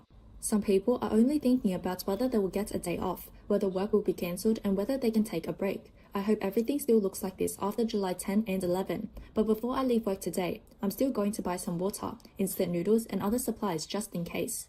To prepare for the impact of the typhoon, Wuhan, Hubei has ordered all primary schools, middle schools, vocational schools, and kindergartens across the city to suspend classes from July 11 to July 13. After-school training institutions must also suspend offline classes, and teachers and students are not allowed to remain on campus during this period. Meanwhile, Fujian activated a Level 4 typhoon emergency response on July 8. Offshore personnel were evacuated, all coastal passenger ferries were suspended, and construction projects involving water-related infrastructure were halted. A 30-year-old fisherman and blogger said that it was the first time he had ever seen fishing boats come offshore to take shelter from a storm. 看看我身后，今天真是开眼了。Look behind me. Today has really opened my eyes. The sea is right in front of our homes. Normally, this is just a small harbour. But because Super Typhoon Barbie is approaching, boats have come here to shelter from the storm. Look at this, 1 boat, 2 boats. I can't even count them all. There are at least hundreds, maybe even thousands of them. I've lived for more than 30 years, and this is the first time I've ever seen a scene like this. It's truly spectacular, but honestly, I'm also feeling quite nervous. 现在还在杭州的朋友们， For those of you who are still in Hangzhou, go downstairs and check whether your cars are okay. Normally this place is completely full every day around 8:30 or 9 PM, but today feels different. Today is July 8th. Did everyone go travelling? A chicken farm owner was reinforcing his greenhouses ahead of the storm. 这是暴风雨之前的宁静与祥和。 This is the calm and peaceful moment before the storm. Facing the direct impact of Super Typhoon Barbie, all we can do now is work overtime to reinforce these greenhouses. I hope these structures can survive this disaster. On July 9, some people online doubt said it. that because of the approaching typhoon, coastal tourist attractions had banned visitors from entering the water 3 days in advance. 兄弟们，谁懂啊？开了5个小时。 Guys, who would have thought? I drove for 5 hours to get to the coast of Wenzhou in the Kandan area. I originally planned to bring my kids to the beach to play in the sand and dig holes, but now a level 17 typhoon is coming. It's expected to arrive tomorrow night. Today, people are already banned from going onto the beach. Many boats ashore have been brought back in, and floating objects have also been removed. So what can we do? Since we can't play on the beach after coming all this way, what other fun places are there to visit? As the typhoon You go approaches, home. some vegetable farmers are worried that What the the fuck? greenhouses they invested hundreds of thousands of yuan in could be destroyed overnight. 台风巴威即将登陆。 Typhoon not Barbie fun, is right? about to make landfall. Hello everyone, I'm Zhang Ermei. I traveled 1,900 kilometers from Yunnan to Jiangsu. Look at these greenhouses behind me. Do you see them? Should we take them down or leave them standing? There are dozens of greenhouses here. Right now, everything looks calm and peaceful. There Bro, isn't even the slightest they're sign that a gonna be typhoon is coming. gone. But at this moment, I feel extremely anxious and uneasy. Since July 6, Oh, the fuck. earlier Typhoon Maisek has continued to bring record-breaking rainfall, What is all causing this? widespread flooding and severe damage in parts of Guangxi. As of July 9, the floods had officially caused at least 39 deaths and 9 missing persons. However, because Chinese authorities have a history of withholding information, the actual number of casualties may be higher. There were also reports online that authorities were checking foreign journalists and preventing residents from speaking to the media. Earlier notices stating that rescue efforts required official approval also sparked questions and criticism. During the flooding in Guangxi, a snake farm in Hangzhou City, Nanning, was destroyed by floodwaters. Large number of snakes escaped with the floodwaters. Several villagers were reportedly bitten by building roofs were torn away, and large amounts of metal structures and construction materials were twisted and damaged by strong winds. On July 6, a tornado struck a police station in Hubei. Footage from the scene showed several police officers inside the dispatch area when the tornado hit, causing the building to suddenly collapse. As of July 7, official reports said the disaster had caused at least 11 deaths and more than 330 injuries. However, many people question the accuracy of the official figures. Now the massive Typhoon Barbie could bring significant damage to China's coastal regions. At the same time, Beijing issued an orange rainstorm alert on July 10. 5 districts were upgraded to red rainstorm warnings. The entire city has entered a state of emergency preparedness. According to Beijing Meteorological Service, rainfall on July 10 mainly affected Chaoyang, Tongzhou, Fangshan, and Daxing districts. From 8 a.m. to 3 p.m. on July 10, the average rainfall across the city reached 10.4 millimeters, reaching moderate rain levels. The heaviest rainfall was recorded at the Dajiao market in Pingbu district, with 163.8 millimeters, reaching the level of a torrential rainstorm. Authorities have said that in response to the heavy rainfall, Beijing had relocated a total of 36,279 households, involving over 95,000 people as of 5 p.m. on July 10. Earlier, the flooding in Guangxi caused severe damage. Many people were still trapped at home without electricity or water. Some residents went hungry because they could not receive emergency supplies in time. In one community in Guigang, residents did receive relief supplies, but each family was only given 3 bottles of drinking water, which was far from enough. Online, many videos posted by residents appealing for help could be seen everywhere. As Typhoon Barbie approached, many people said it was safer to store extra supplies at home. I was just thinking, if the typhoon comes, should I stock up on supplies first, or should I first leave my 33-floor rental apartment? Then I thought about it and felt there was no need to stock up, but then I changed my mind again. It's not like I'm the only one living on the 3rd floor. Some people online shared the supplies they had stored. That's it? The supplies I bought won't really help if the water and electricity are cut off. Okay. I think I should have bought more. Look here, bro. I have more ramen noodles like tucked away in a closet somewhere than that. And I'm white in California. What the fuck? Do you think the people who created this shit, or at least understand like it's not death, would have more of it on standby? Ready to eat food. I went out and bought more today. Everyone's eating right? Everyone's supposed to eat good. Like, even in a fucking like crisis, we're supposed to like, there's bare shelves and you guys have nothing on the backup, bro. Not a single can. Where are your canned goods? Is that only a U.S. thing? And give me some advice if I'm Look, missing there's anything. no cans. First, I have there's potato chips, some spicy snacks, there's those, biscuits, whatever the meat fuck that slices, is. eggs, Drink ham, can, not treasure porridge, food bread, can. and water. For water, I Bread. only prepared enough for 3 days. I feel like I probably won't even finish that much. I also bought 2 self-heating meals, a flashlight, a small power bank, and some tape. And a flashlight. I hope to God that shit don't, like the whole house don't come down. Like, people who prepare like this, it makes me scared because like, how are their building codes gonna handle any of this? Like the guy who was welding to keep his chickens safe. Like, don't you think you should just relocate the chickens? Like, don't you have a safe house for the chickens? No, you gotta armor the chicken coop. No, you see, this is what I mean. Like, you cannot be so naive to think that it's gonna be perfect all the time. And like, I can't stress this enough. Like, the preparedness, we need to be more prepared and proactive, not reactive. Water. I also stocked up on a lot of tissues. I filled my refrigerator with many things too. Meat, different kinds of food, basically a whole fridge full of supplies. Yeah, what the fuck? Desserts. That's a I lot. bought things like popsicles. For cold items, I Oh my stored several God. bottles of milk and some eggs, plus half a bottle of this drink. If we don't have electricity and can't heat food, I also have a portable gas stove. I stocked up on 3 gas canisters. There were discounts on snacks today, so I'm getting ready to go out and buy more. Before Super Typhoon Barbie approached, videos circulating online showed large groups of birds like, flying he and bought circling all in the the wrong skies over things. Ningbo and Taizhou, Zhejiang.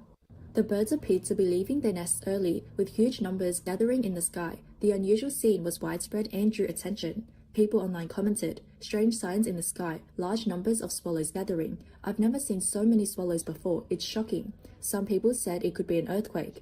An earthquake is unlikely in Zhejiang. It can only be the typhoon. This is a sign before nature follows its rules. This is a warning of disaster.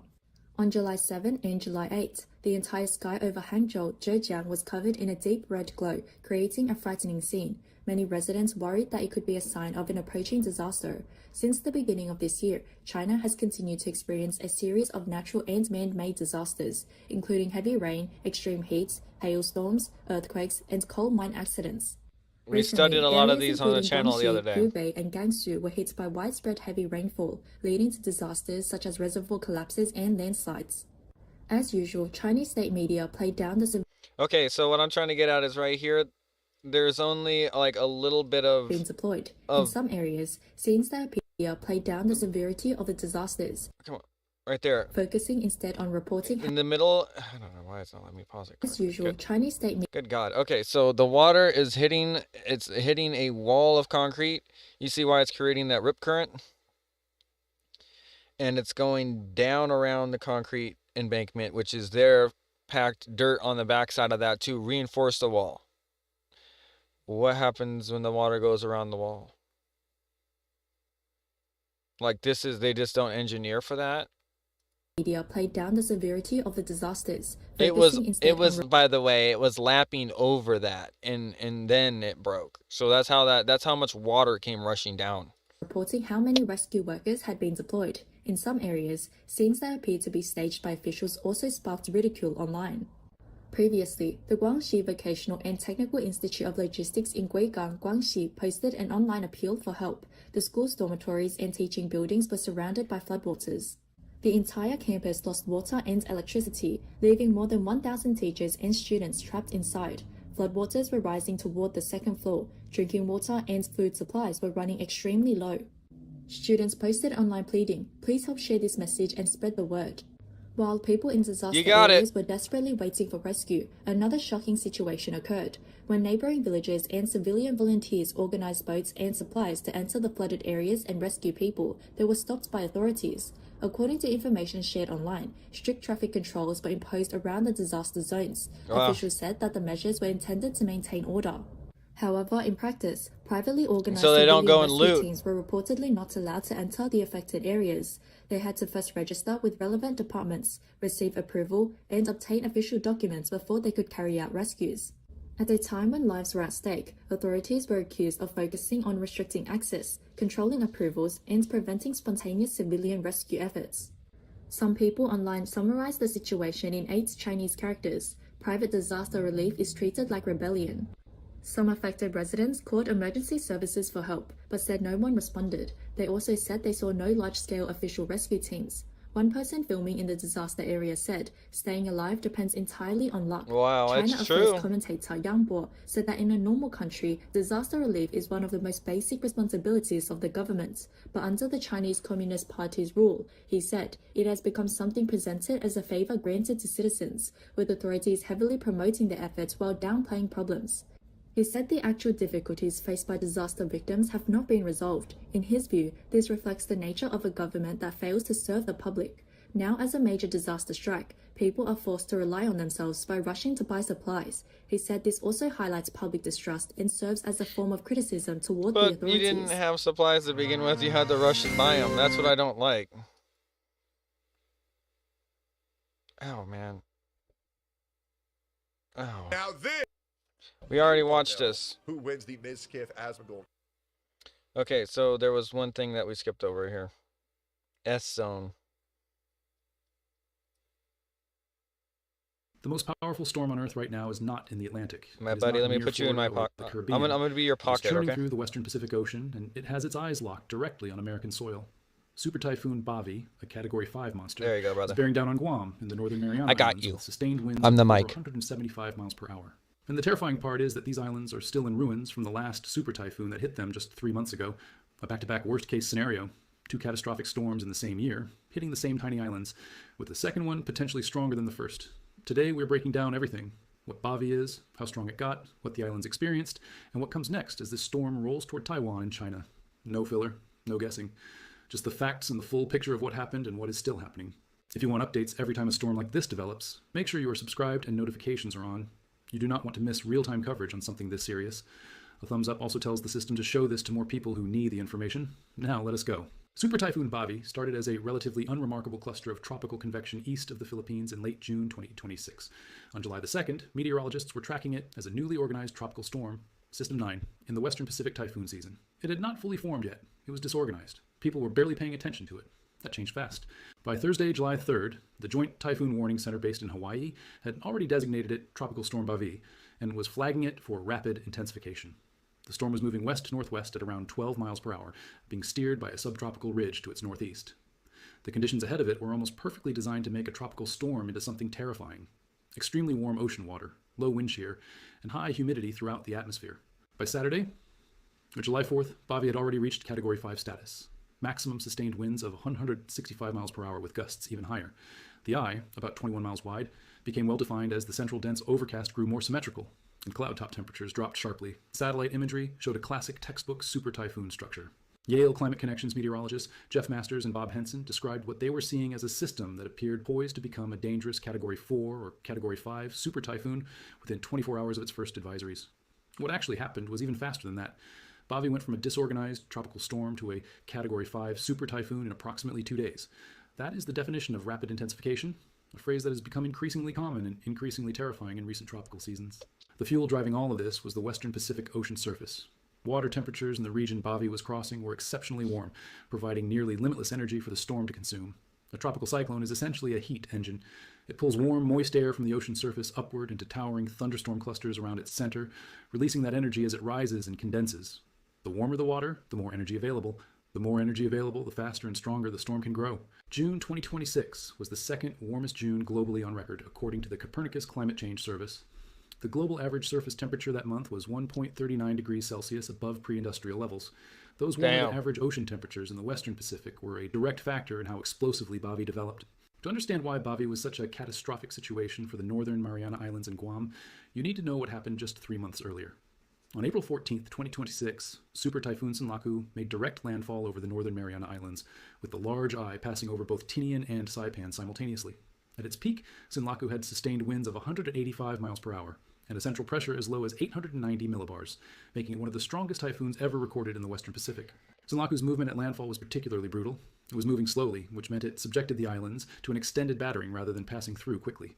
The storm dumped over 20 inches of rain on parts of the islands, caused widespread flooding, knocked out power across large portions of Tinian and Saipan, and caused catastrophic structural damage throughout the region.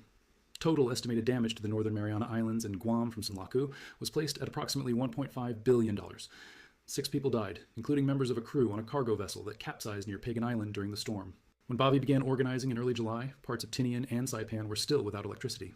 2.5 months after Sinlaku, the power grid had not been fully restored. Emergency shelters were still in use, homes with tarps instead of roofs, infrastructure still compromised. And now here comes a second Category 5, tracking toward the same islands, predicted at that point to be potentially even more powerful than the first. NPR reported that as Bavi approached, shelters on the islands were packed and turning people away. An emergency official in Guam told reporters that they had many vulnerable communities across northern Guam, people living in substandard building materials, and that from what he had heard from Saipan and Tinian, the situation was dire. The National Weather Service in an earlier update had used explicit language. This is an extremely dangerous and life-threatening situation. A government official in Guam said publicly, "We aim for 0 fatalities, and my gosh, I hope that is how it turns out. It is going to be a rough night and a rough day." The Port Authority of Guam suspended operations entirely. Schools and hospitals across the region were expected to be affected. 0 fatalities. Anderson Air Force Base on Guam asked all non-essential personnel to stay off the base. These are some of the most significant U.S. military installations in the entire Pacific region, and they were buttoning down for a Category 5 storm. This is where the uncertainty in the days before Bavi made landfall created significant anxiety for emergency managers across all 4 islands. The main question, going into the weekend of July 4th through July 6th, was exactly which islands would take the worst of it. The models were split. The American GFS model placed the center of Bavi tracking directly over Tinian and Saipan, the same 2 islands already devastated by Sinlaku in April. Under that scenario, Guam and Rota to the south would experience strong tropical storm conditions at minimum, with Tinian and Saipan absorbing the full force of the eye wall. The European ECMWF model tracked Bavi slightly further south, placing the center closer to Rota and Guam. That scenario would shift the catastrophic eye wall winds toward Guam and Rota, while Tinian and Saipan would experience typhoon-level impacts rather than a direct eye wall passage. The difference between those 2 scenarios is the difference between a catastrophic direct hit and a severely damaging but potentially survivable event. Both scenarios were terrifying. The only question was, which community would take the worst of it? What actually happened was that Bavi's center passed over Rota on Monday morning local time July 6th. Rota, An island of approximately 2,000 people, the southernmost island of the Northern Mariana chain, located about 40 miles northeast of Guam, took the eye wall. Winds on Rota exceeded 150 miles per hour as the eye passed directly overhead. Local authorities on Rota reported major damages immediately, though full damage assessment was difficult due to severely disrupted communications. Guam, which lies roughly 50 miles southwest of Rota, experienced maximum sustained wind gusts of 111 miles per hour during the storm. Saipan also recorded gusts of 111 miles per hour. Guam set a new daily rainfall record at its international airport, 1,264 inches of rain in a single day. Let us put some hard numbers around just how powerful this storm was, because the phrases Category 5 and Super Typhoon can start to feel abstract without context. At peak intensity before landfall, Bobby was carrying maximum sustained winds of 175 miles per hour or higher, with gusts exceeding that significantly. To put 175 miles per hour in context, hurricane force winds are defined as sustained winds of 74 miles per hour or higher. A Category 5 hurricane or typhoon requires sustained winds of 157 miles per hour. Bobby was comfortably into Category 5 territory and sitting near the top of it. The storm's central pressure, the measure of how deep the storm is, dropped dramatically during its rapid intensification phase. Computer model guidance was projecting central pressure as low as 910 millibars as it approached the islands. Lower pressure means stronger storm. For reference, the strongest typhoon ever recorded in history, Typhoon Tip in 1979, had a central pressure of 870 millibars. Sinlaku in April 2026 had touched 890 millibars. Bobby at 910 millibars was in the same tier of extreme storms that scientists track as historically significant events. The eye diameter was measured at approximately 21 miles across, well-defined and symmetric. Satellite imagery from the Copernicus Sentinel-3 satellite, captured on July 6th, showed the eye of Bobby close to Rota, with winds at the island exceeding 240 kilometers per hour. The storm's dense cloud bands completely obscured Guam, Tinian, and Saipan from the satellite view at the time of image acquisition. Beyond the winds, rainfall was a massive threat. The National Weather Service forecast over 250 millimeters of rain, that is approximately 10 inches, and up to 450 millimeters in some locations, roughly 18 inches, depending on how close the eye wall passed. Flash flooding and coastal inundation were expected regardless of which island took the direct hit.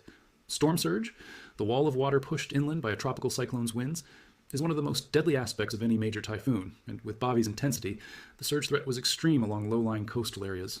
With all of that, a Category 5 storm, 175 mile per hour winds, a direct hit on Rota, typhoon conditions across Guam, Tinian, and Saipan. Here is what is genuinely remarkable. As of the time reporting was available, no deaths had been confirmed on Guam or the Northern Mariana Islands from Super Typhoon Bobby. Think about that. A storm with winds exceeding 150 miles per hour passed directly over an island of 2,000 people. Major damage was widespread, infrastructure was hit hard, communications were disrupted, and yet the communities came through without confirmed fatalities.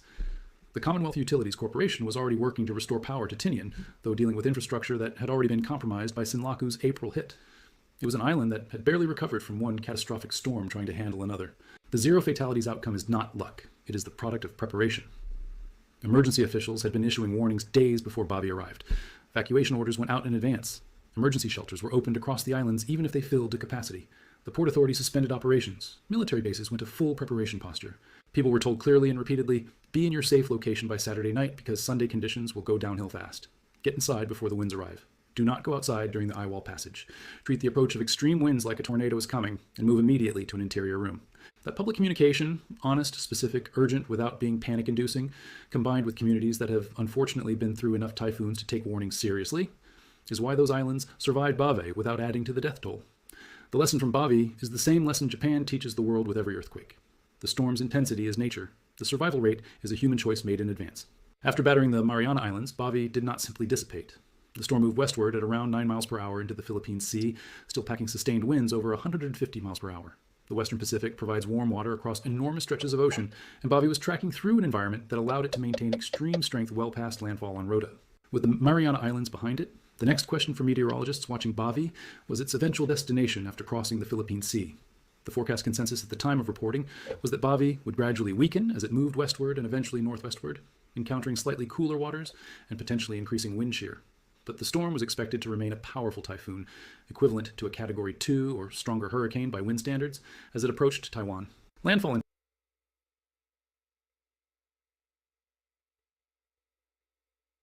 Taiwan was being forecast for approximately Saturday to July 11th or thereabouts, with the storm then moving into mainland China, even at reduced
Category 2 equivalent intensity. Bavi approaching Taiwan would represent a serious threat. Taiwan's mountainous terrain causes orographic enhancement. Rainfall is dramatically amplified as storms are forced up and over mountain ranges. Flash flooding and landslides become major risks even when sustained winds have dropped below super typhoon levels. After Taiwan, Bavi was expected to continue into parts of southern or southeastern China, bringing flash flooding and additional wind impacts to a significant area of coastline. Tropical systems crossing the Philippine Sea and striking Taiwan and China in late July are not unusual in a climatological sense. The Western Pacific typhoon season reaches its statistical peak between July and October. What made Bavi notable was the combination of its intensity in the open ocean and the fact that it was arriving on the heels of Sinlaku, the April storm that caused over $1.5 billion in damage and left the Northern Marianas still in recovery. A second storm was also being monitored by meteorologists in early July, a separate tropical system coming out of the Philippines and tracking toward China with tropical storm-level impacts. That system was expected to bring 100 to 200 millimeters of rain to parts of China's coast before dissipating, separate from and smaller than Bavi, but adding to an already active pattern. Meteorologists were also watching the Bay of Bengal for potential development in the days following Bavi's landfall, a completely separate area of the tropics, monitoring whether conditions there might support tropical storm formation in the early to mid-July timeframe. You cannot look at Super Typhoon Bavi and Super Typhoon Sinlaku hitting the same islands twice in 3 months without asking a bigger question. Is this normal? Is this getting worse? And what is actually driving the intensity of storms like these? Let us deal with the facts here, because this is a topic where it is easy to oversimplify in both directions. The total number of tropical cyclones globally has not dramatically increased compared to historical records. What has changed, and what the data consistently shows, is that the strongest storms, Category 4 and Category 5 intensity, are becoming a higher proportion of all storms that form. The storms that do reach major intensity are reaching it faster, holding it longer, and in some cases achieving it closer to coastlines than historical patterns would have predicted. The mechanism is straightforward physics. Tropical cyclones are heat engines powered by warm ocean water. Warmer water provides more energy. More energy means stronger potential intensity. Ocean temperatures in the Western Pacific, the most active typhoon basin on Earth, have been running above historical averages in recent years, consistent with a broader pattern of ocean warming. June 2026, being the second warmest June globally, as confirmed by the Copernicus Climate Change Service, is part of that broader trend. Rapid intensification, the same process that turned Bavi from a disorganized tropical storm to a Category 5 in roughly 48 hours, is particularly concerning because it compresses the warning time that coastal communities have to prepare. If a storm takes 5 days to gradually build to Category 5 strength, emergency managers have 5 days of increasingly urgent lead time to communicate warnings and move people to safety. If a storm goes from a tropical storm to Category 5 in 2 days, while still 600 miles from the coast, the preparation window shrinks dramatically. Bavi intensified fast, but the forecasting community caught it early enough that Guam and the Northern Marianas had several days of warning. The National Weather Service, Joint Typhoon Warning Center, and local emergency managers all performed well. That lead time is why nobody died. But the Western Pacific Islands, Guam, Saipan, Tinian, Rota, face a particular vulnerability that is worth understanding. They are tiny, they have small populations, they have limited infrastructure to begin with, and they now sit in a typhoon pattern that has produced 2 Category 5 or near Category 5 storms in the same year, hitting the same geography, leaving almost no time between them for meaningful recovery. When Sinlaku knocked out power to Tinian and Saipan in April, and Bavi arrived in July with those communities still running on damaged grid infrastructure, the compounding effect is severe in ways that the damage numbers alone do not fully capture. $1.5 billion in damage from Sinlaku and a combined Guam and Northern Marianas population of roughly 200,000 people is an enormous economic burden. Bavi, adding additional damage on top of that to infrastructure already weakened, amplifies the recovery challenge significantly. The Western Pacific is the most active tropical cyclone basin on Earth. More storms form here, and storms here reach higher peak intensities than in any other ocean basin in the world. The warm waters, the favorable atmospheric setup, and the vast stretch of open ocean available for intensification all combine to make the Western Pacific the generator of Earth's most powerful weather systems. A typical Western Pacific typhoon season produces around 25 to 30 named storms. Not all of them become typhoons. Not all typhoons become super typhoons. But the basin consistently generates the strongest storms seen anywhere on the planet in a given year. The 2026 Western Pacific season, by the time Bavi struck in early July, had already produced 7 tropical cyclones. 3 of them made landfall. Sinlaku in April had been a Category 4 at landfall, with a peak of Category 5 in open water. Bavi in early July reached Category 5 and maintained it through landfall on Rota. The season was tracking as an active one, consistent with elevated sea surface temperatures, and a neutral to weak La Nina pattern that historically favors increased Western Pacific typhoon activity. The forecasting community had been tracking the potential for a system in Bavi's Genesis region for several days before it fully organized. The transition from identified area of interest to tropical storm to Category 5 super typhoon in under 72 hours, while dramatic, was consistent with what the environmental conditions supported. No forecast surprises, just the atmosphere doing exactly what the physics said it would do.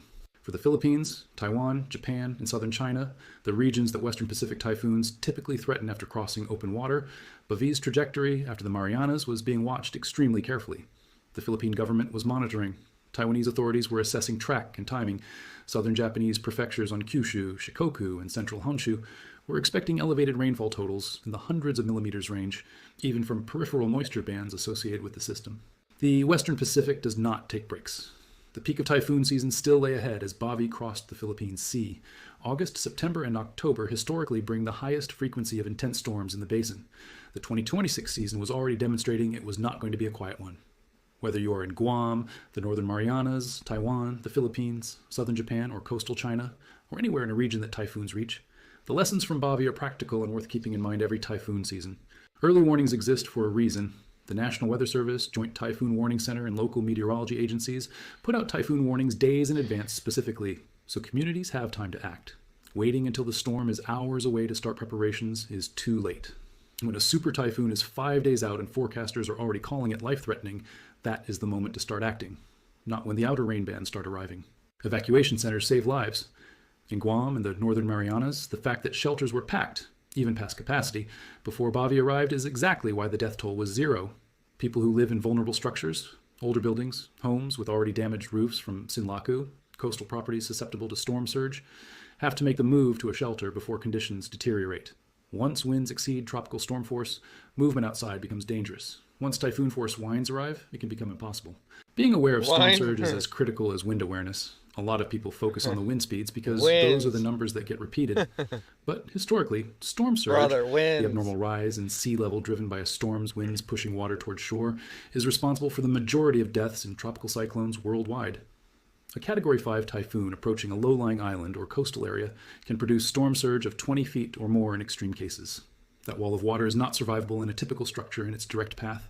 Communication plans matter enormously. During and immediately after Bavi's landfall on Rota, communications were severely disrupted. The 2,000-person island lost contact with the outside world for a period that made damage assessment difficult. Having a plan for how to communicate with family members during and after a major storm, knowing where people will shelter, having a pre-designated check-in plan, reduces panic and helps emergency responders understand where assistance is needed most urgently. Super Typhoon Bavi came screaming out of the Western Pacific in early July 2026 as potentially the strongest storm on Earth at that moment. It hit communities already broken by Sinlaku 3 months earlier, delivered sustained winds of 175 miles per hour at its peak, dumped record rainfall on Guam, and passed a direct eye wall over the island of Rota, with winds exceeding 150 miles per hour. And it killed nobody on Guam or the Northern Mariana Islands. That outcome is not a miracle. It is what happens when warnings are issued early. Communities take them seriously. Emergency systems work, and people move to safety before conditions make it impossible. After everything those islands have been through, Sinlaku in April, more than 2 months without full power on Tinian and Saipan, and now Bavi in July, the zero fatality outcome is a testament to the resilience and preparation of those communities. The storm is now heading toward Taiwan and China with diminishing, but still significant intensity. The Western Pacific typhoon season is not even close to over. More storms will form, more warnings will be issued. And the lesson from Bavi, prepare early, act decisively, take every warning seriously, applies every single time. Stay subscribed for updates as Bavi continues its track, and as new systems develop across the Pacific. Get the word out. Share this video. And if you are in a region currently under any typhoon watch or warning, please act on the official guidance from your local emergency services right now. One of the most discussed aspects of Super Typhoon Bavi among meteorologists was how quickly it went from a system that barely existed to one of the strongest storms on the planet. That process has a name in atmospheric science: rapid intensification. And understanding it matters because it is happening more frequently and catching coastal communities off guard with less warning time than historical patterns provided. Rapid intensification is defined technically as an increase in maximum sustained winds of at least 35 miles per hour within a 24-hour period. Bavi exceeded that threshold dramatically. From a disorganized tropical storm to a Category 5 super typhoon in roughly 48 hours is an extreme example of the phenomenon. but it is consistent with what the environmental So conditions... it's like, it's another thing, it's like what I was saying out here in the desert where we were getting days where it was like super windy consistently and for like a week, and then, or now, that was a couple of years ago, now we're getting to where it's just like, we get super wind gusts and then like dead silent, like no wind at all, and then all of a sudden, bam, it hits you again, and it's just very weird. Over the Western Pacific in early July 2020 supported, 3 conditions have to line up for rapid intensification to occur. First, the ocean needs to be warm, not just at the surface, but down through the upper layers, because a powerful storm churns up deeper water as it moves. If that deeper water is cold, it cools the surface temperature beneath the eye and cuts off the storm's energy supply. The Western Pacific in July 2026 had anomalously warm temperatures extending well below the surface, providing essentially unlimited fuel for Bavy's intensification engine. Second, wind shear, the change in wind speed and direction with altitude, needs to be low.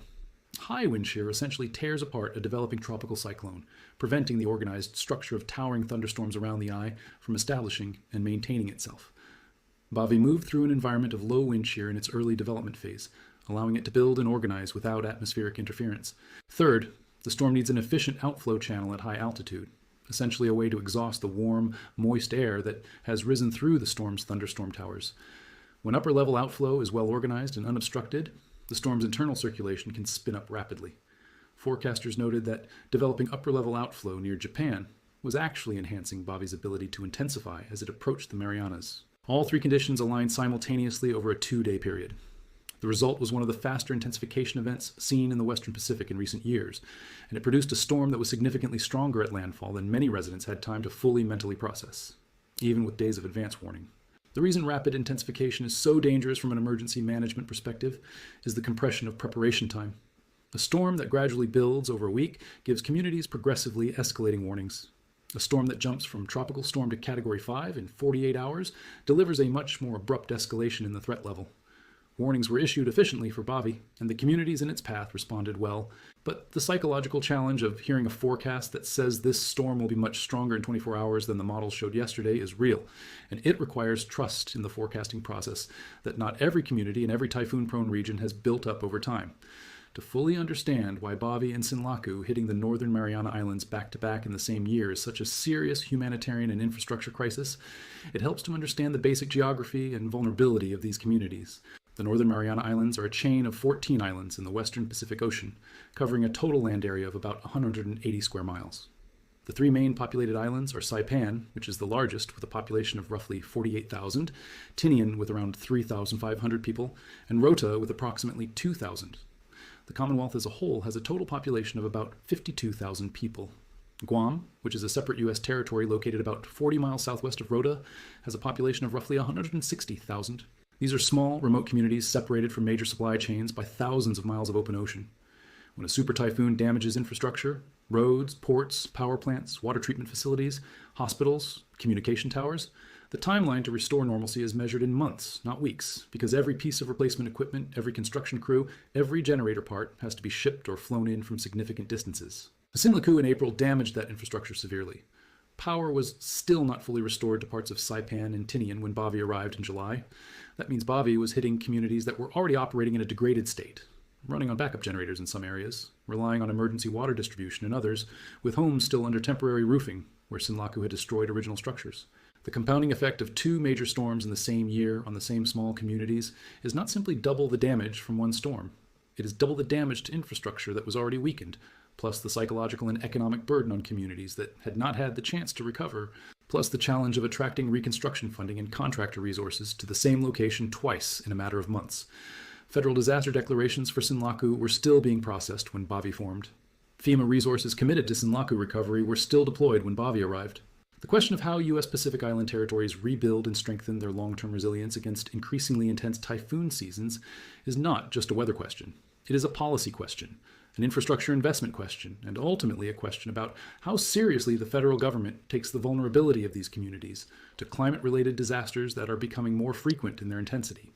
While all eyes were on Bavy bearing down on the Mariana Islands, meteorologists were simultaneously tracking a second tropical system that was much less dramatic in intensity, but still significant in terms of its impacts. The second system had developed from active tropical convection in the area east of the Philippines and was tracking northwestward toward China.